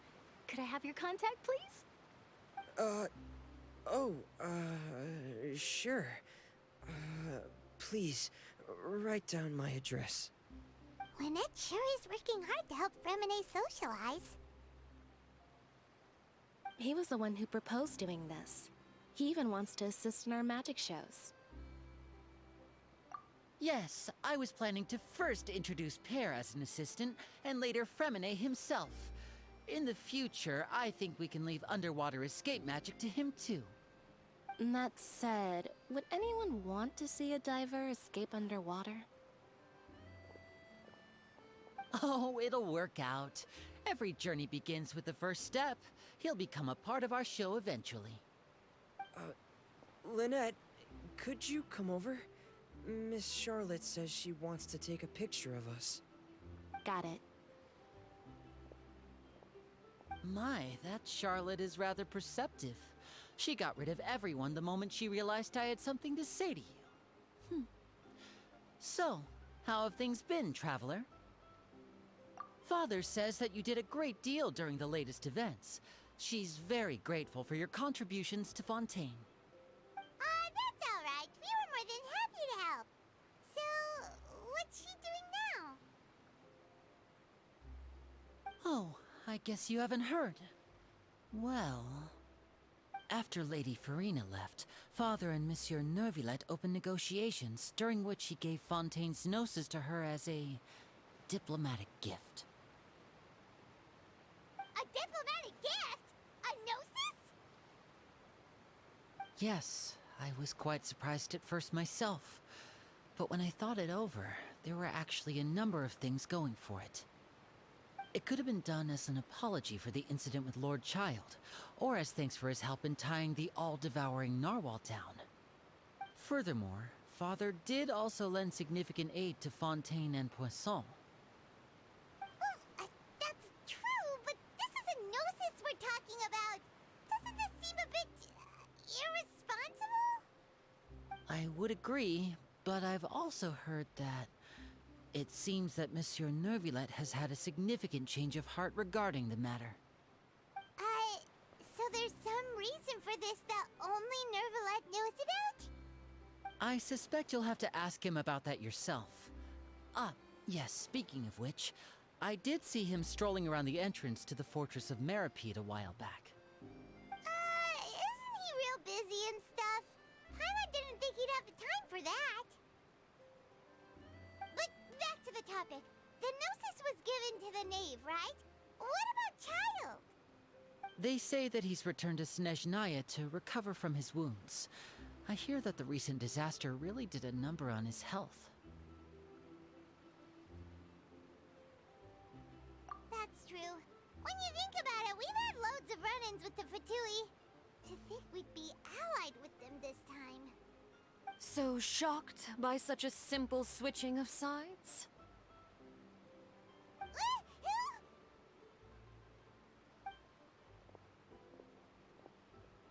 Father! Well, what do you know? Come to the docks to see how my children are doing and meet the Traveler by chance. Please do not pay my accomplishments in Fontaine too much mind. I would have done them regardless. Are you going to take the gnosis back to Snezhnaya? That is our duty as harbingers, yes. Don't be too preoccupied with sides. The goal of the Fatui concerns not a single place or person, but the entire world. With such a grand goal in mind, it is inevitable that we must wear many masks. Switching my masks is something I've always done. Well, that depends on many things. No one truly knows what the future holds. What good is honesty if you can't rely on it forever? As for you, I very much look forward to our next collaboration. Good things cannot be achieved alone, and you've proved yourselves to be great partners.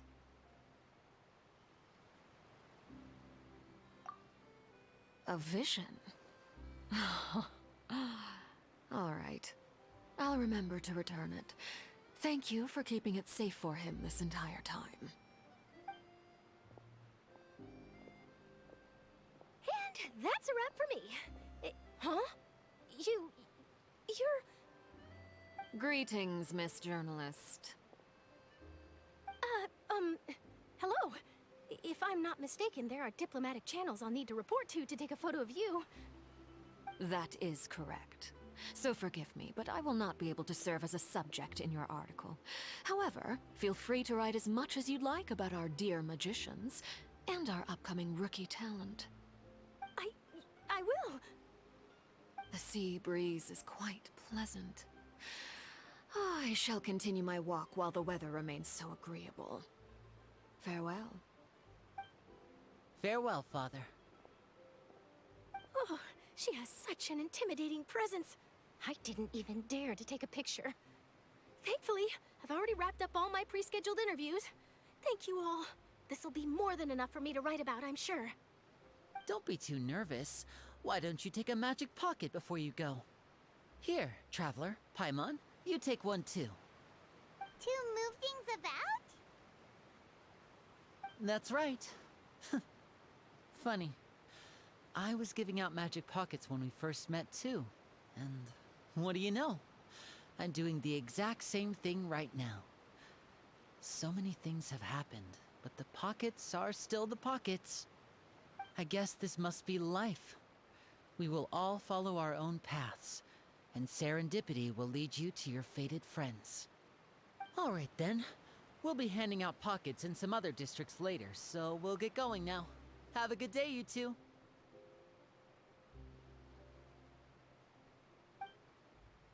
Well, guess we sent Charlotte off. Shall we go see how Nivelette's doing?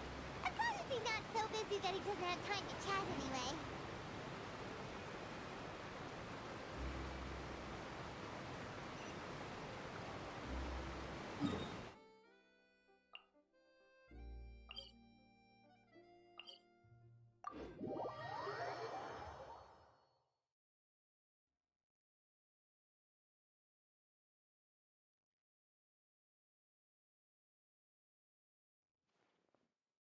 Swarm Fury!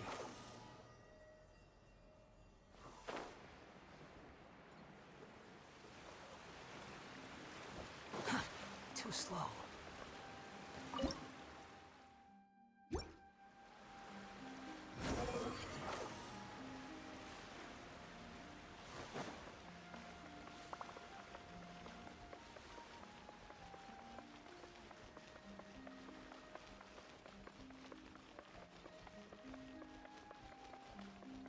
The entrance to the fortress! Ooh, he really is there!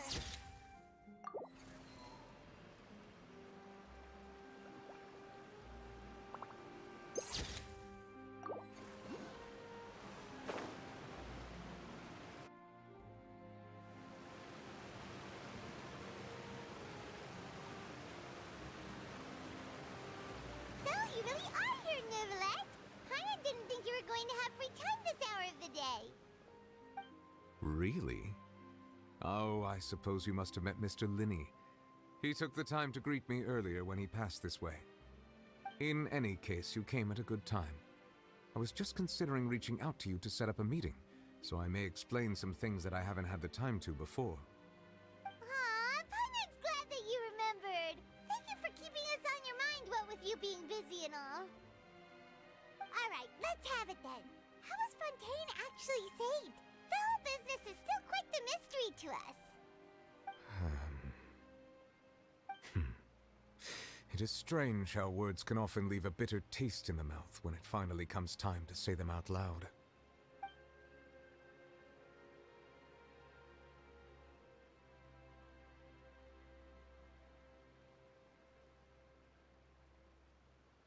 Whoa. So that's what happened? Focalor destroyed the divine throne of the Hydro Archon and restored your power to you, transforming you into a fully fledged elemental dragon sovereign. But Paimon still doesn't quite get what you did to save the Fontainians from dissolving. For me, the authority of the ancient dragons refers to absolute control over the hydro element. Fontainians were incomplete humans born of Egeria's use of the power of the primordial sea, with constitutions similar to that of mimics. But so long as those primordial energies remain within them, I could use the ancient dragon's authority to grant them true blood, after the fashion in which life was first brought into being on this planet. In other words, when I gave my verdict, Fontainians became true humans, and thus would naturally no longer be dissolved by water from the primordial sea. Focalor must have counted on you to make that decision as well. Your verdict was the key to making the prophecy appear to have come true while saving everyone.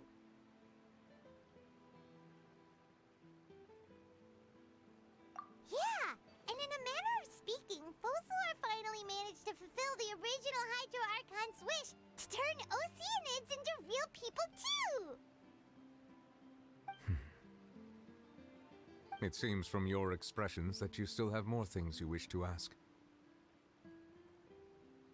Ask away. I will tell you the truth as I know it. I have investigated his case along many avenues, and I have learned that he once fell into an unknown chasm when he was young. There, by chance, he awakened the all-devouring narwhal. But whether it be by sentiment or reason, that should not have been enough to consider him the root cause of the disaster. At most, he would have had tangential liability. As for the judgment passed by the Oratrice during the trial, whether it was due to that liability by association, or Focalor deliberately using him to buy time for us on the assumption that he would be able to hold the creature off, I cannot say. Guess Focalor had Fontainians in mind the whole time. In the end, it was thanks to her that they finally became real humans. Hang on a second. Paimon suddenly got another question. Back when Fontainians hadn't yet become real humans, were the children they had also transformed Oceanids? Life has always flowed like water. Do you recall how Fontainians would often come to the Fountain of Lucine to pray for children? Yeah! Lynette said the fountain is where all the waters in Fontaine converge. In truth, even those couples did not know that such prayers were no mere custom, but instead a form of ritual. Those Oceanids who were blessed within the spring water would later descend as new humans in the coming months. Paimon sorta gets it now. Either way, seems like this ritual won't be of any further use, but it'll probably live on as a local custom. Ask away. I will tell you the truth as I know it. Yeah, about that. Risley said Farina has already left. What's that all about? Ah, Lady Farina. The people are only aware that her death sentence has not been carried out. She abdicated the post of Hydro Archon and left affairs related to that title to me, before leaving the Opera House. I related Focalor's words to her faithfully and completely. After hearing them, she seemed neither saddened nor comforted. She simply said that she was tired and needed to rest. Having said that, she then packed her things and moved out of the Opera House, not unlike how an ordinary person might. But she's still got a place to stay, right? You need not worry. I will make arrangements to ensure that she will not want for food, clothing, board, or travel. In truth, I am somewhat happy for her. The wear and tear on her spirit will, of course, take time to heal. But now that she no longer has to play the role of Focalor the Hydro Archon, she can finally lay down her burdens and lead a normal life. What about you then? What are your plans now that you've regained your full powers as the Hydro Dragon? After Focalor passed on, the Oratrice also ceased to function. This matter will directly affect our trials. After much careful consideration, I've decided to take over its role in our courts. From now on, I shall hear cases and pass verdicts by myself. Looks like you're still considering stuff from the perspective of the Udex, huh? As an elemental dragon, there are indeed many things that I must do. But this power and this duty, in a manner of speaking, you could say that both were granted to me. As such, before I attend to my other responsibilities, I must first and foremost continue to serve Fontaine as its highest judge. The duty of the Hydro Sovereign and the duty of the Udex shall coexist within my person. Additionally, the Hydro Archon's departure has brought about another problem, which is that the Opera House shall no longer produce indemnitium. That's true. That power was derived from the people's faith in the Hydro Archon, wasn't it? Wait, but the various mechs and machines in the city are all still okay. Where are they getting their energy from? As I am now, I have full command over New Musia, and it can serve as a complete substitute. Another reason why I cannot quite leave Fontaine immediately. Wow. This ancient dragon's authority stuff is really quite useful, huh? Ask away. I will tell you the truth as I know it.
that's right! They say you've given it to the knave as a diplomatic gift or something! Leaving aside their intentionality, the two Fatui Harbingers have indeed done much for us during this crisis. Their sole remaining goal in Fontaine, at least at this point, would seem to be the Gnosis. The Oratrice has ceased to function. The Hydro Archon's divine throne is now no more, and I do not need the Gnosis's power. As such, it has lost all meaning for Fontaine. If the Fatui have impure designs, then we might as well accede to their request now, and avoid unnecessary conflict. What complicated considerations! Paimon thought you were just giving it to them out of gratitude to the knave and as an apology to Child. Ask away. I will tell you the truth as I know it.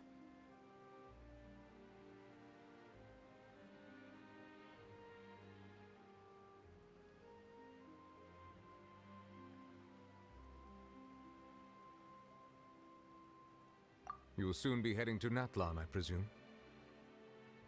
I'm afraid that I have little talent as a travel guide, so all I can do is tell you what I know about that land. As far as I'm aware, Natlan can be said to be a nation of dragons. A nation of dragons? You mean like you? No, I suspect that I would not find myself welcome there. Unlike ancient dragons such as myself, the dragons of Natlan have undergone long years of development and evolution. Large numbers of them have entered a form of coexistence with humanity. Natlan is also the nation of war. War ravages those lands like an undying flame. There is one other piece of information I got incidentally from my negotiations with the knave that I believe may be useful to you. The Harbinger known as the Captain has thrown his hat into the endless ring of war. The Captain. Sounds like a real tough customer. Seriously, everywhere you look, there's a Fatui Harbinger doing their thing. I suggest that you fully prepare yourself before going to Natlan. In the meantime, Fontaine's doors will always be open to you. Ask away. I will tell you the truth as I know it.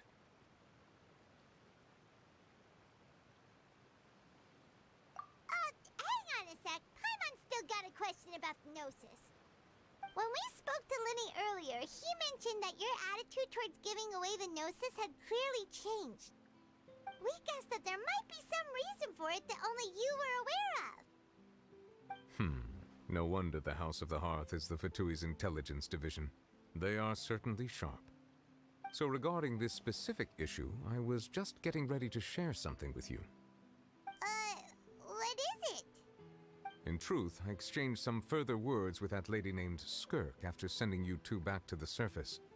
It went something like this.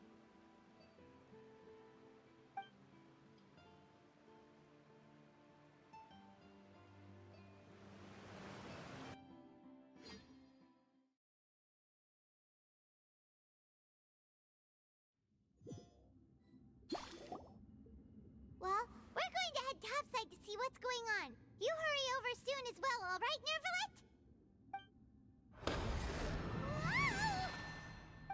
What next?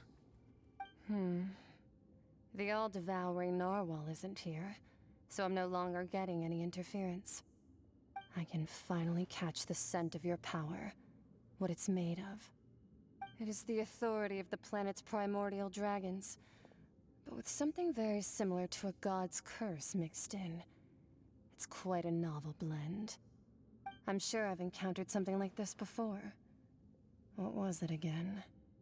I do not know what you speak of. Ah, of course. How could I forget? You should have the remains of the third Descender on your person, yes? Remains? I've never heard of any such thing. Huh. According to your parlance, I believe it may be called a gnosis. Well, that much is true.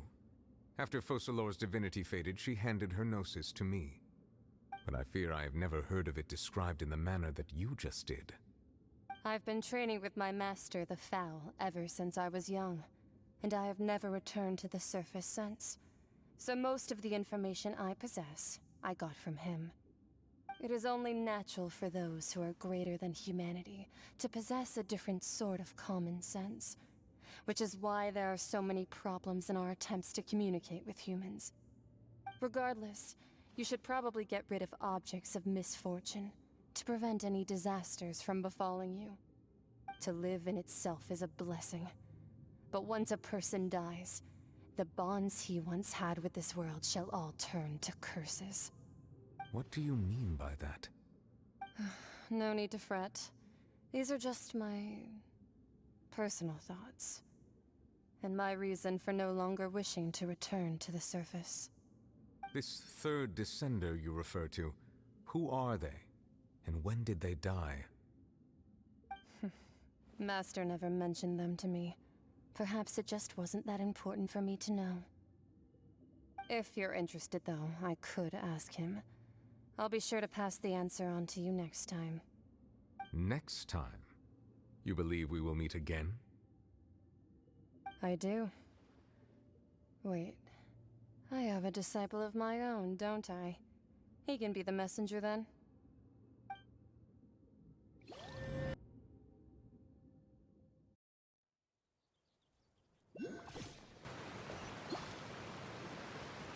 That's what she told me.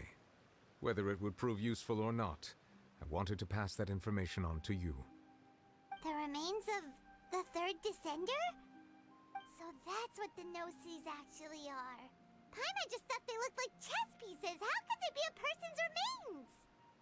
All the same, assuming that there was no misunderstanding or special metaphor at play, that is what she meant to say. And she said that it would bring misfortune and that you should check it, which is why you gave it to the Fatui! If she speaks the truth, then I would simply be putting Fontaine at unnecessary risk by keeping it here.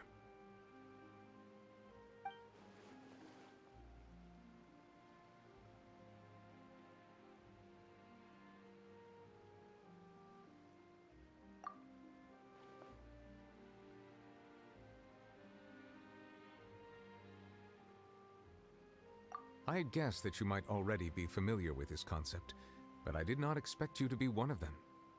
That means that the Gnosis, which are exceedingly element-compatible and can even enhance elemental abilities, do indeed come from the third descender. I wonder, does your body also possess similar properties? Like being able to use elemental powers without a vision! That does sort of count as special compatibility, right? No, let's not think about this stuff right now. It just feels creepy. Comparing the Traveler to the dead third descender and all. That's what you say, but this topic still feels like bad luck. Once Child recovers, let's get some more answers out of him. Or go look for his master and get the answers that way. I too believe it unwise to make too many blind guesses when information is lacking. The same is true of being at court. Alright. Whatever the case, it seems like the crisis here in Fontaine's over for now. Yes. All of Focalor's efforts were for this moment as well. But she sacrificed herself in the end as a god, and she suffered through all those years as a human. Was that really what she wanted? I suppose that would be the mystery of a god's will. I suspect not. But once in a while, I too would guess that if wishes were like the clouds in the sky, they will one day return to the earth as raindrops. Life flows like water, and rain is the final answer. The water levels may sometimes tilt one way or another, but the rain falls fairly upon all. And what, ultimately, is the difference between the rains that fall upon all of us?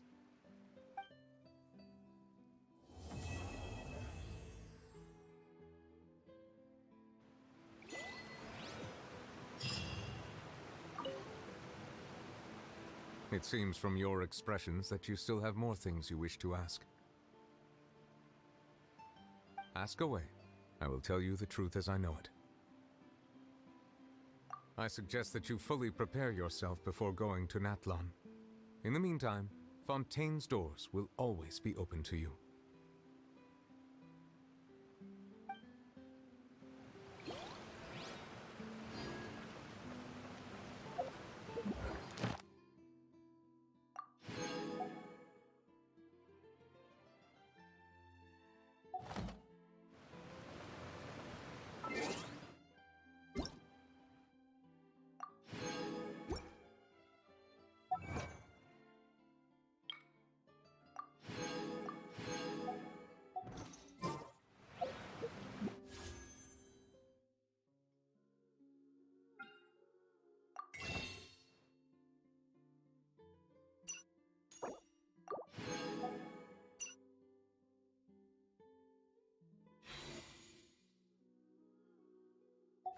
There's no such thing as pure freedom in this world. Even the wind cannot blow on forever.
The wind rises.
slow.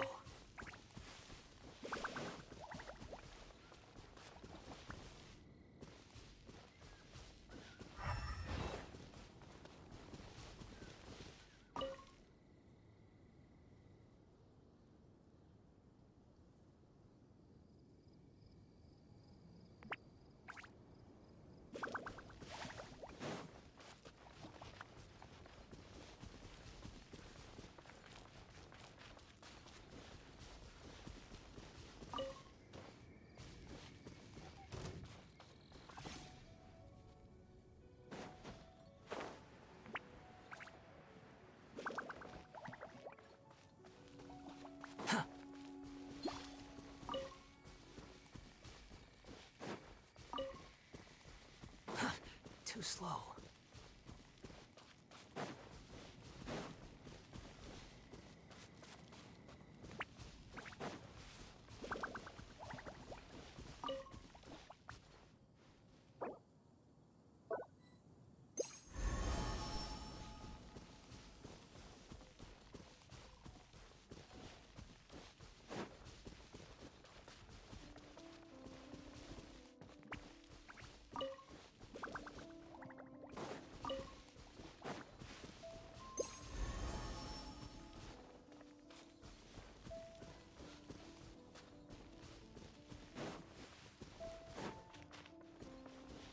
Quit following me.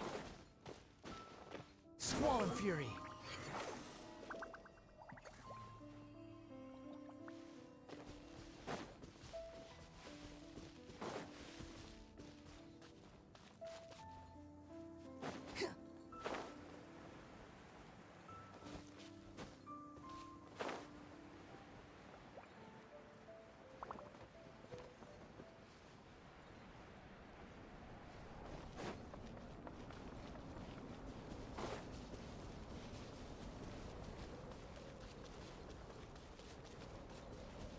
Fundamentally speaking, there's little difference between snow and rain, yet people lavish praise only upon the former.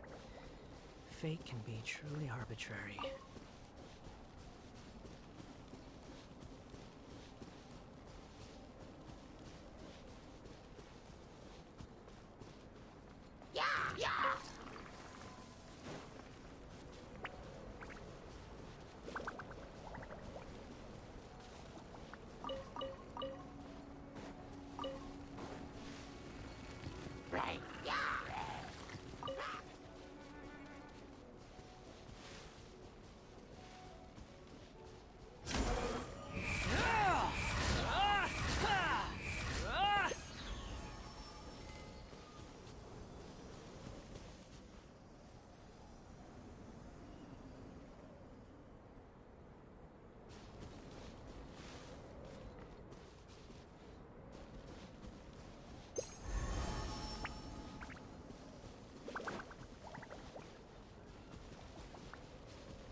we bury it...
You think I've got a sharp tongue? I just tell it like it is. If someone can't handle it, maybe that's their problem.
You're so happy just to see the sun again.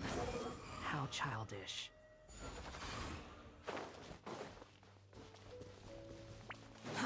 Too slow.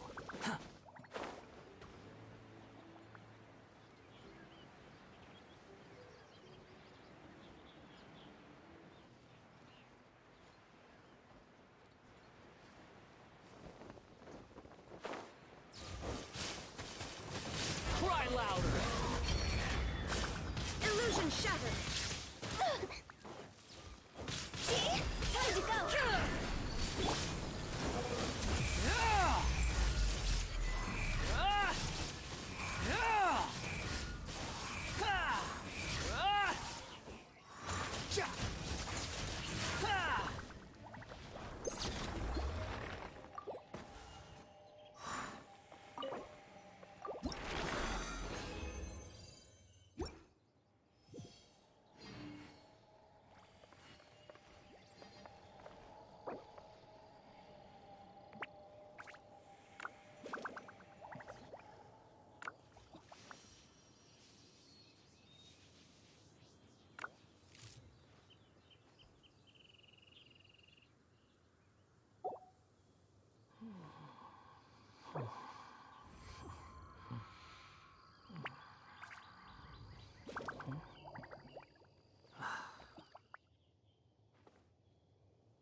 All the world holds dear is but a backdrop of constant motion. I stand before it, alone and unchanging.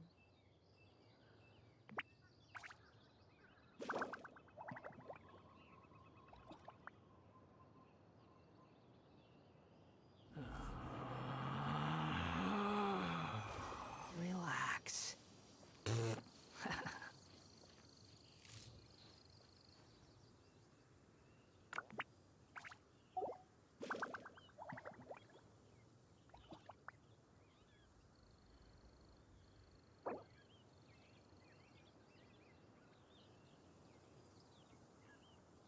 There's no need to exchange pleasantries.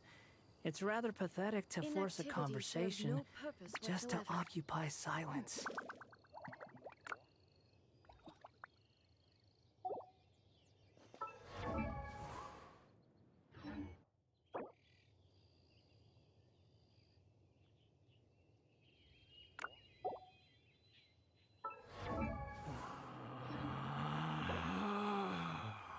Relax.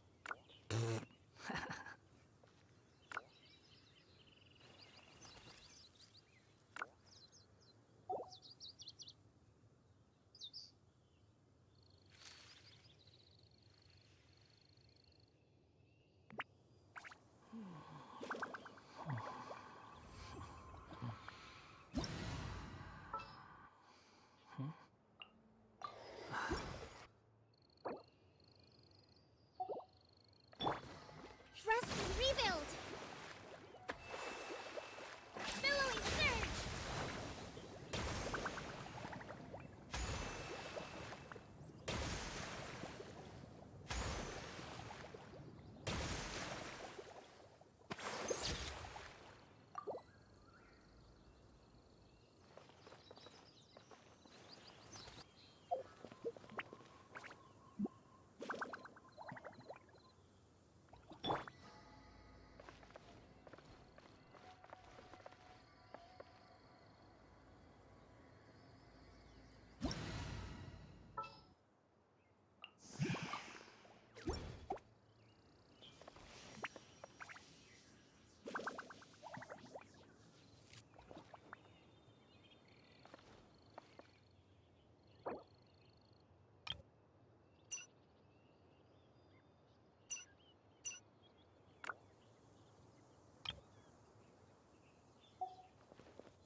One with nature.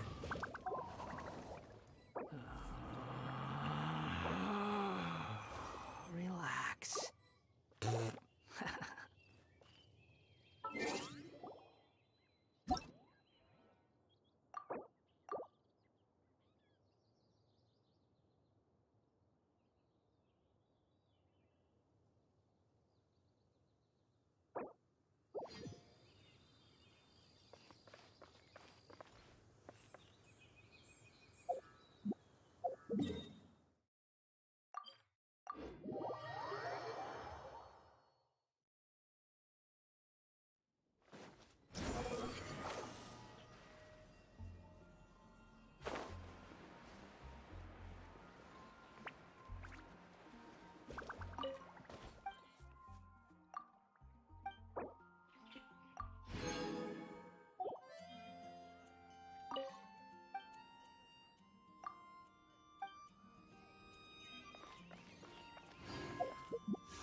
Quit following me. Ad Astra Abyssa. Thank you for completing today's commissions. Here is your reward.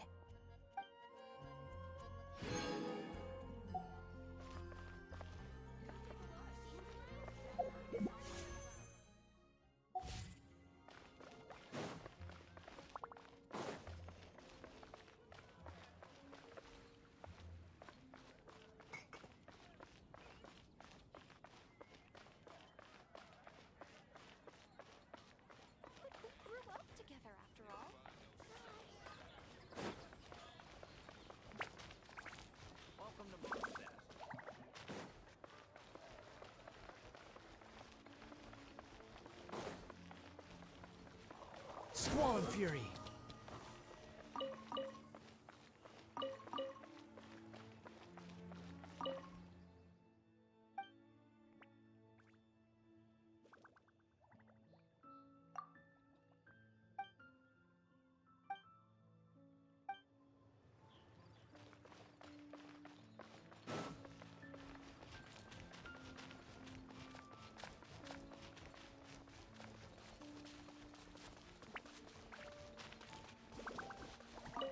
Behold!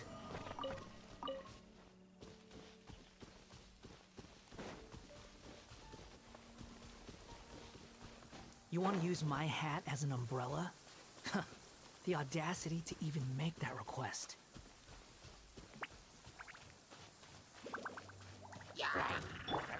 Hold the line!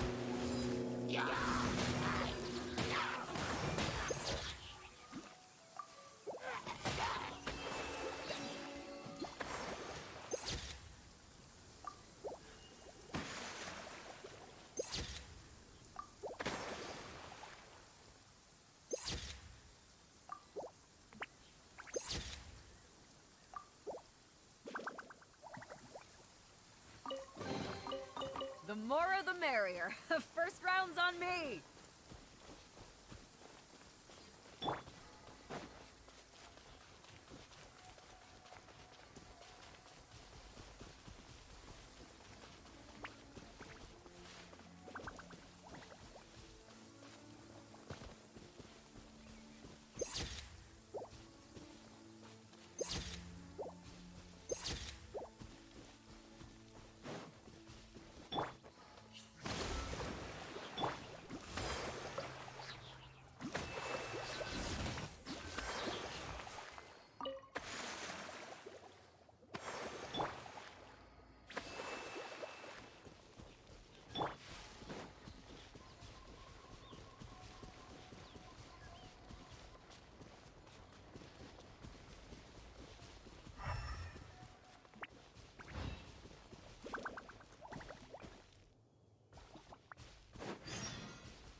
Take it and have fun.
Too slow.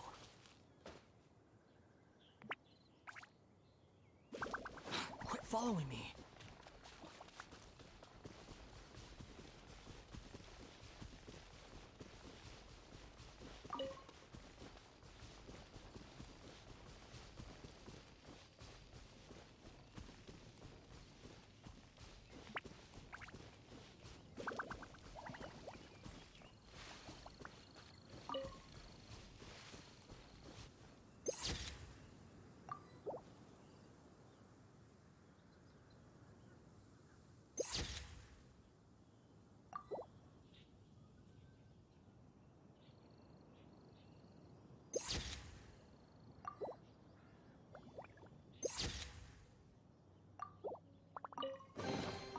take it and have fun.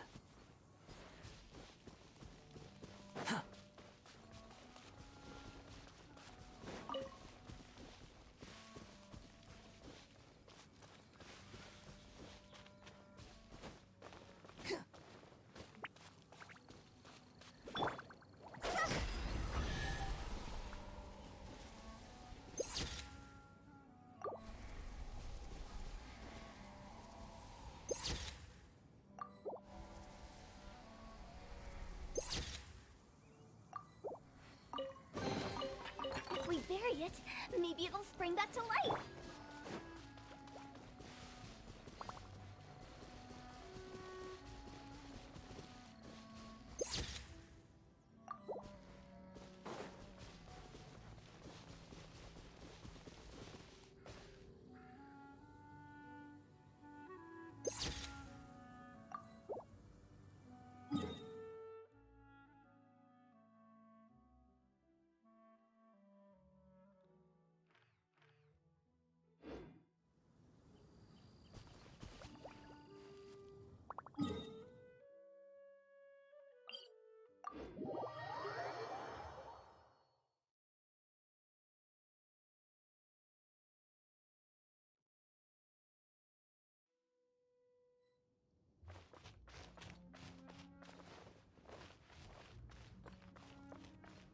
The wind rises.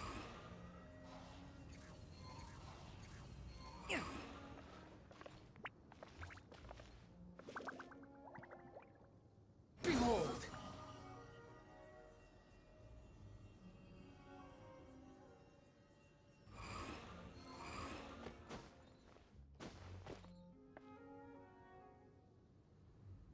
The wind rises.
Strong Fury.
End it, Paishan!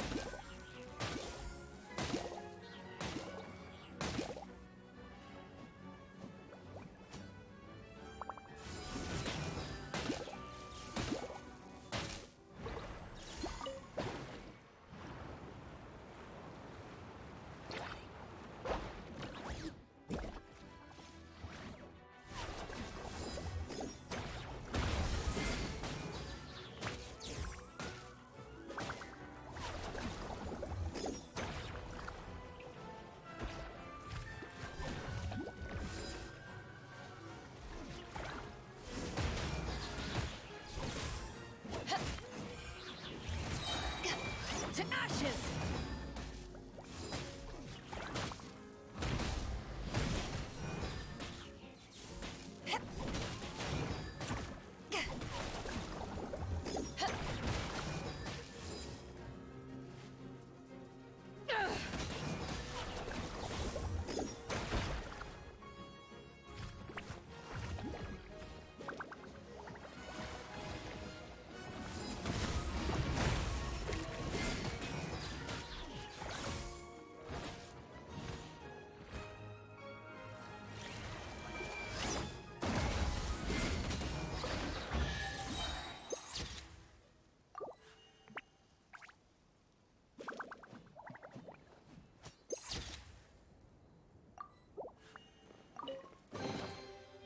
Where have you been hiding?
Behold!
Too slow.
Fury!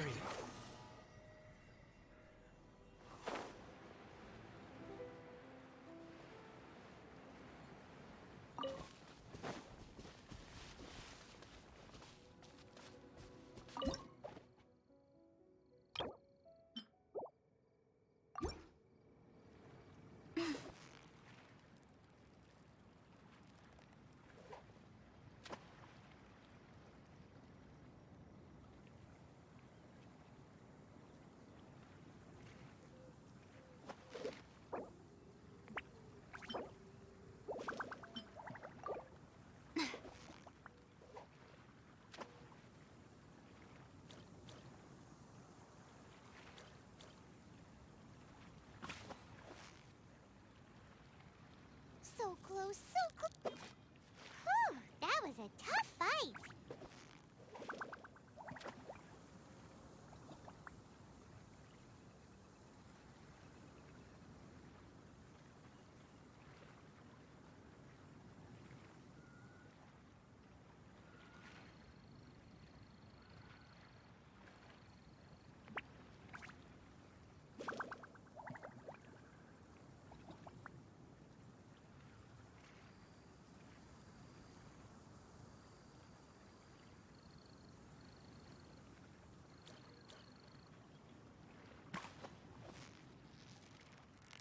Victory is almost ours!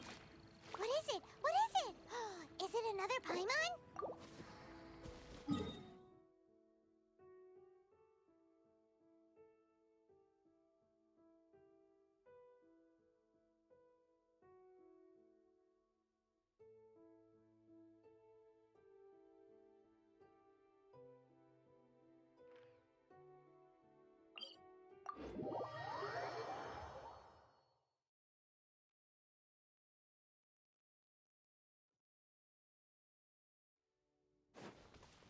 Behold! Too...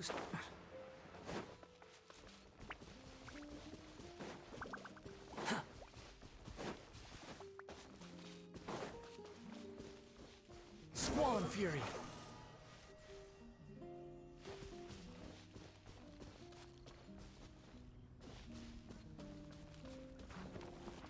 Behold!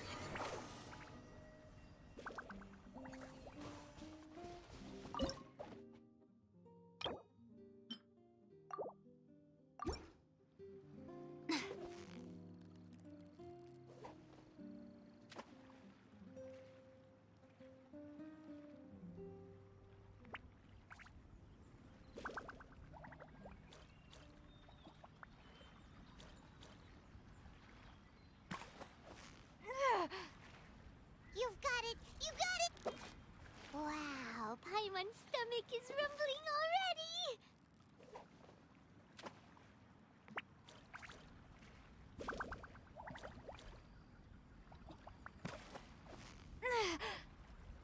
Victory is almost ours! Whoa, nice catch!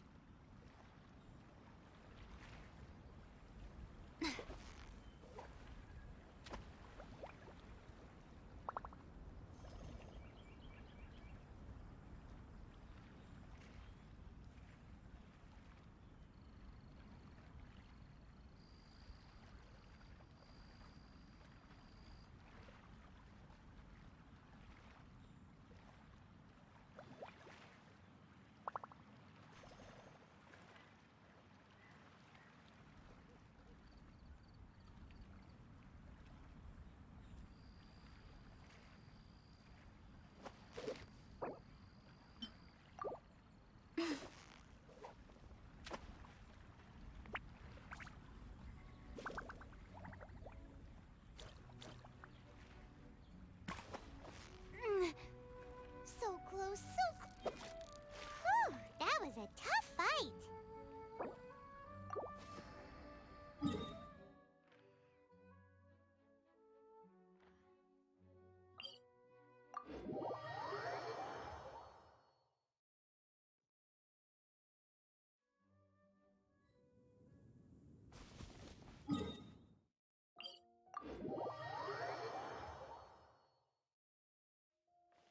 Quit following me. The wind rises.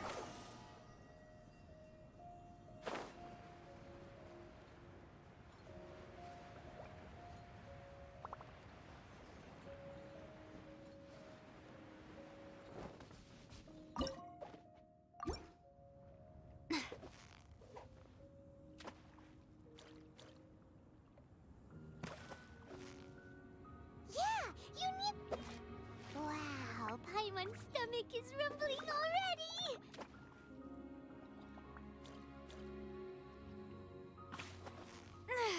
Steady now! Whoa, nice catch!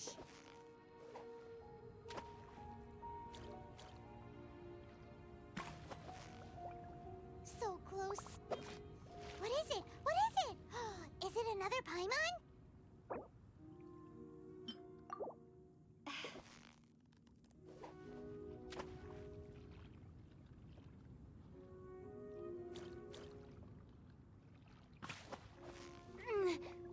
You've got it! You got... Whew, that was a tough fight!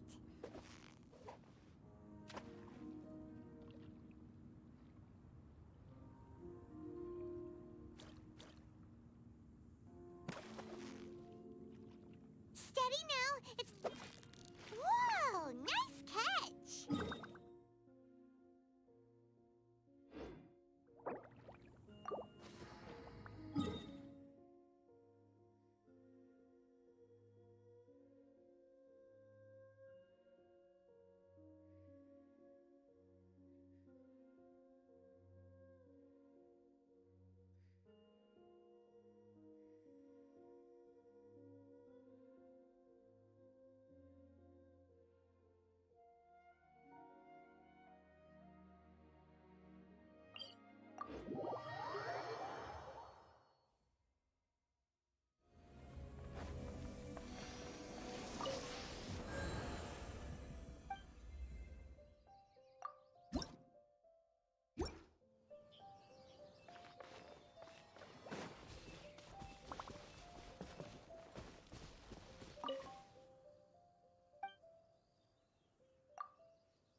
You've got it!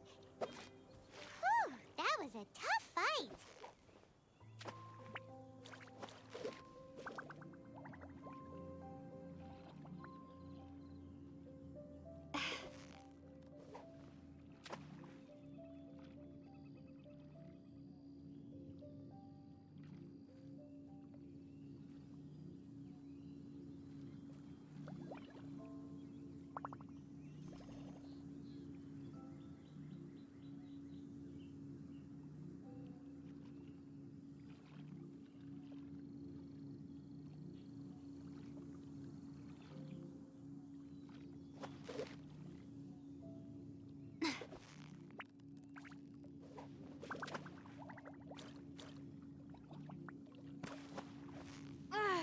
Victory is almost at...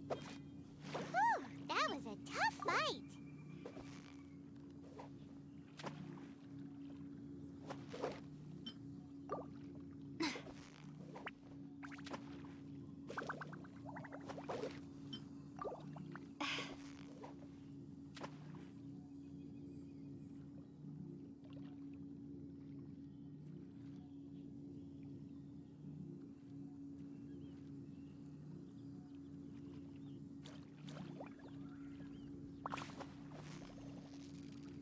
So close, so... Whew, that was a tough fight!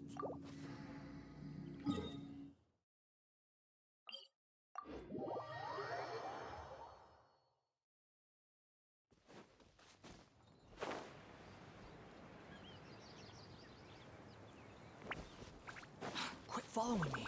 Squall and fury.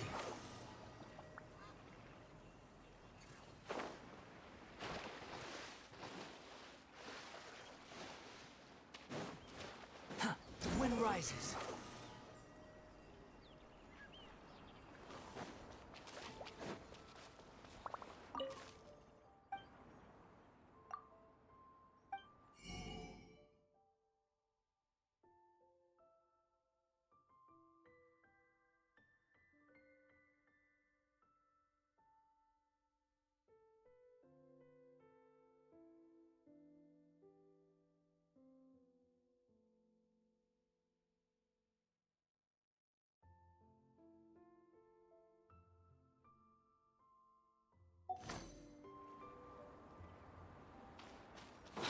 following me.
Mondstadt is just the way I remember it. So many people.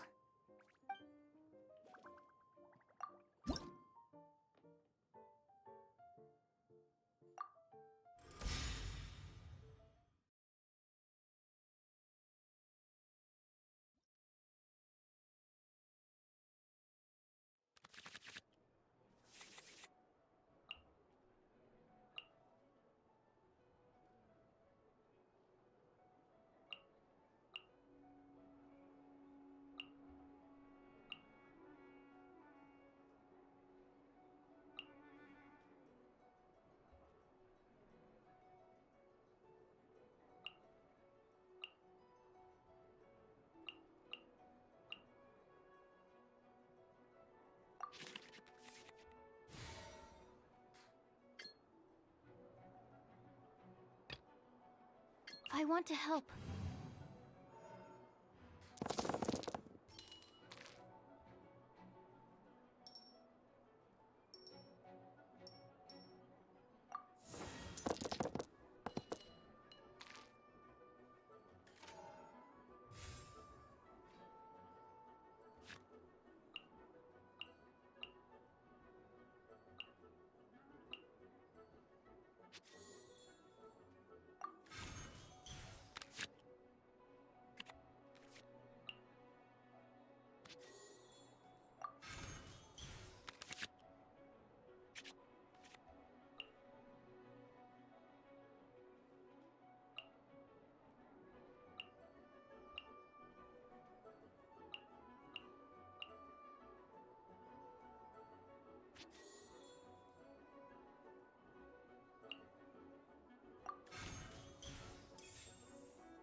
Animal test 6308.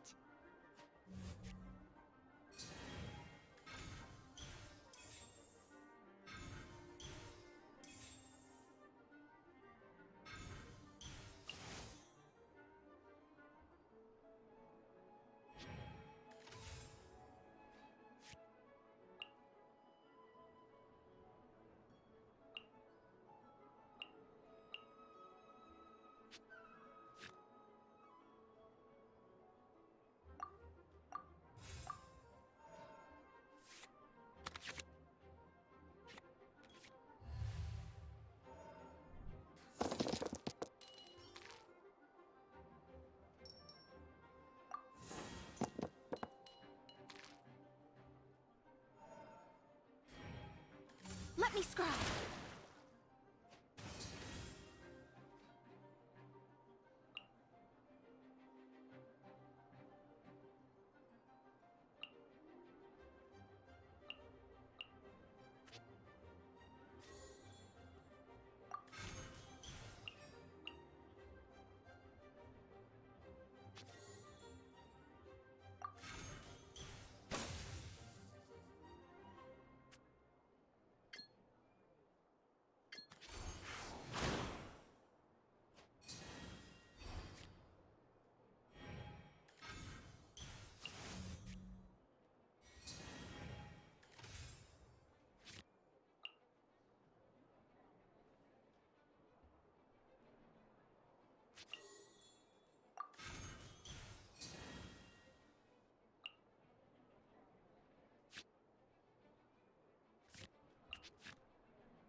I summon thee!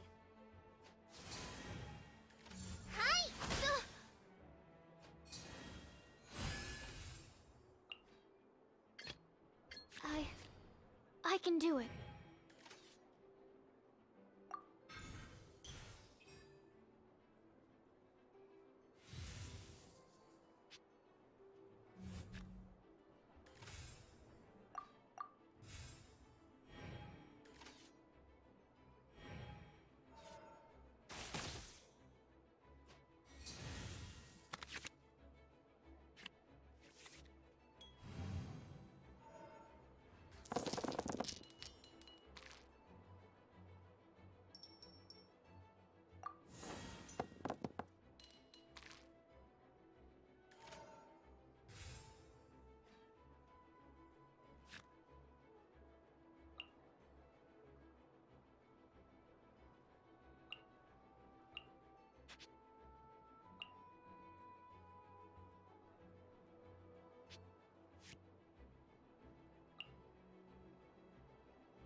Enhanced Animal Module 75!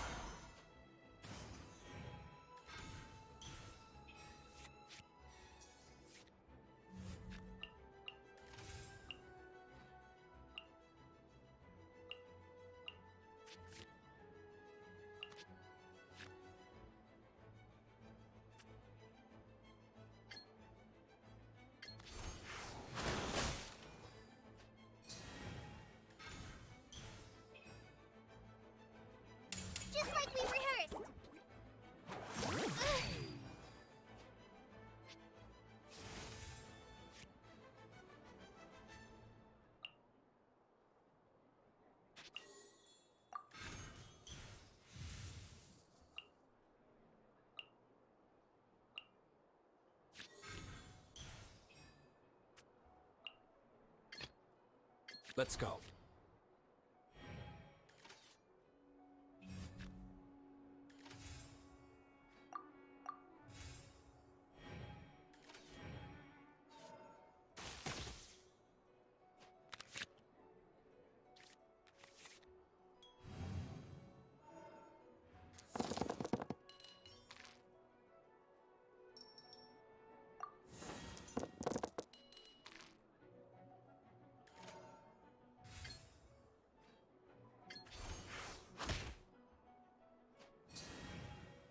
Out of the frying pan, into the fire!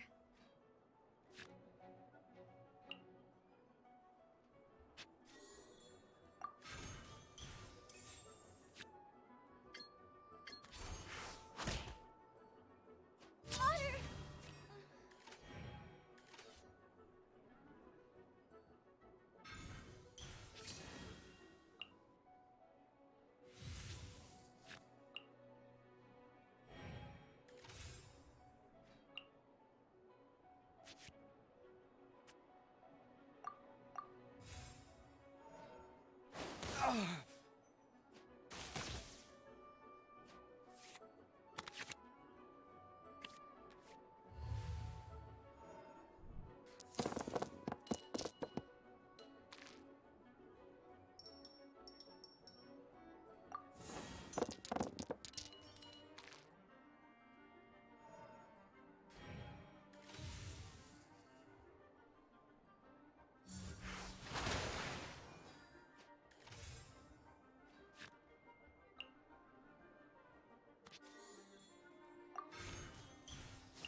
My reckoning has come.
There can be no excuse or defeat.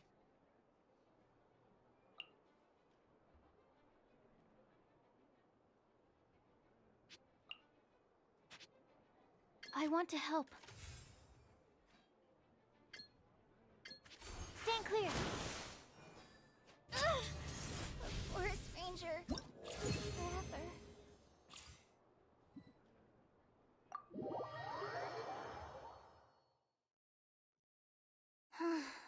At least it's over now.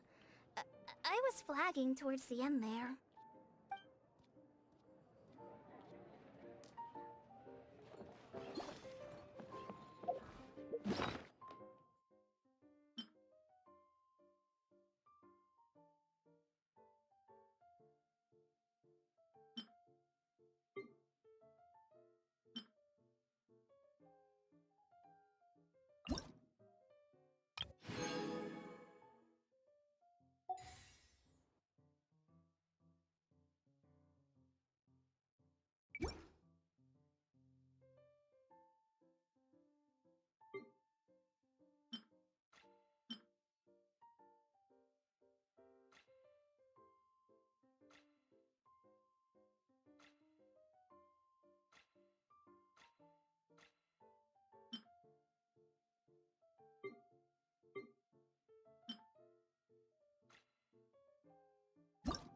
You defeated the Hydro Archon in the very first duel you took part in at the Opera House.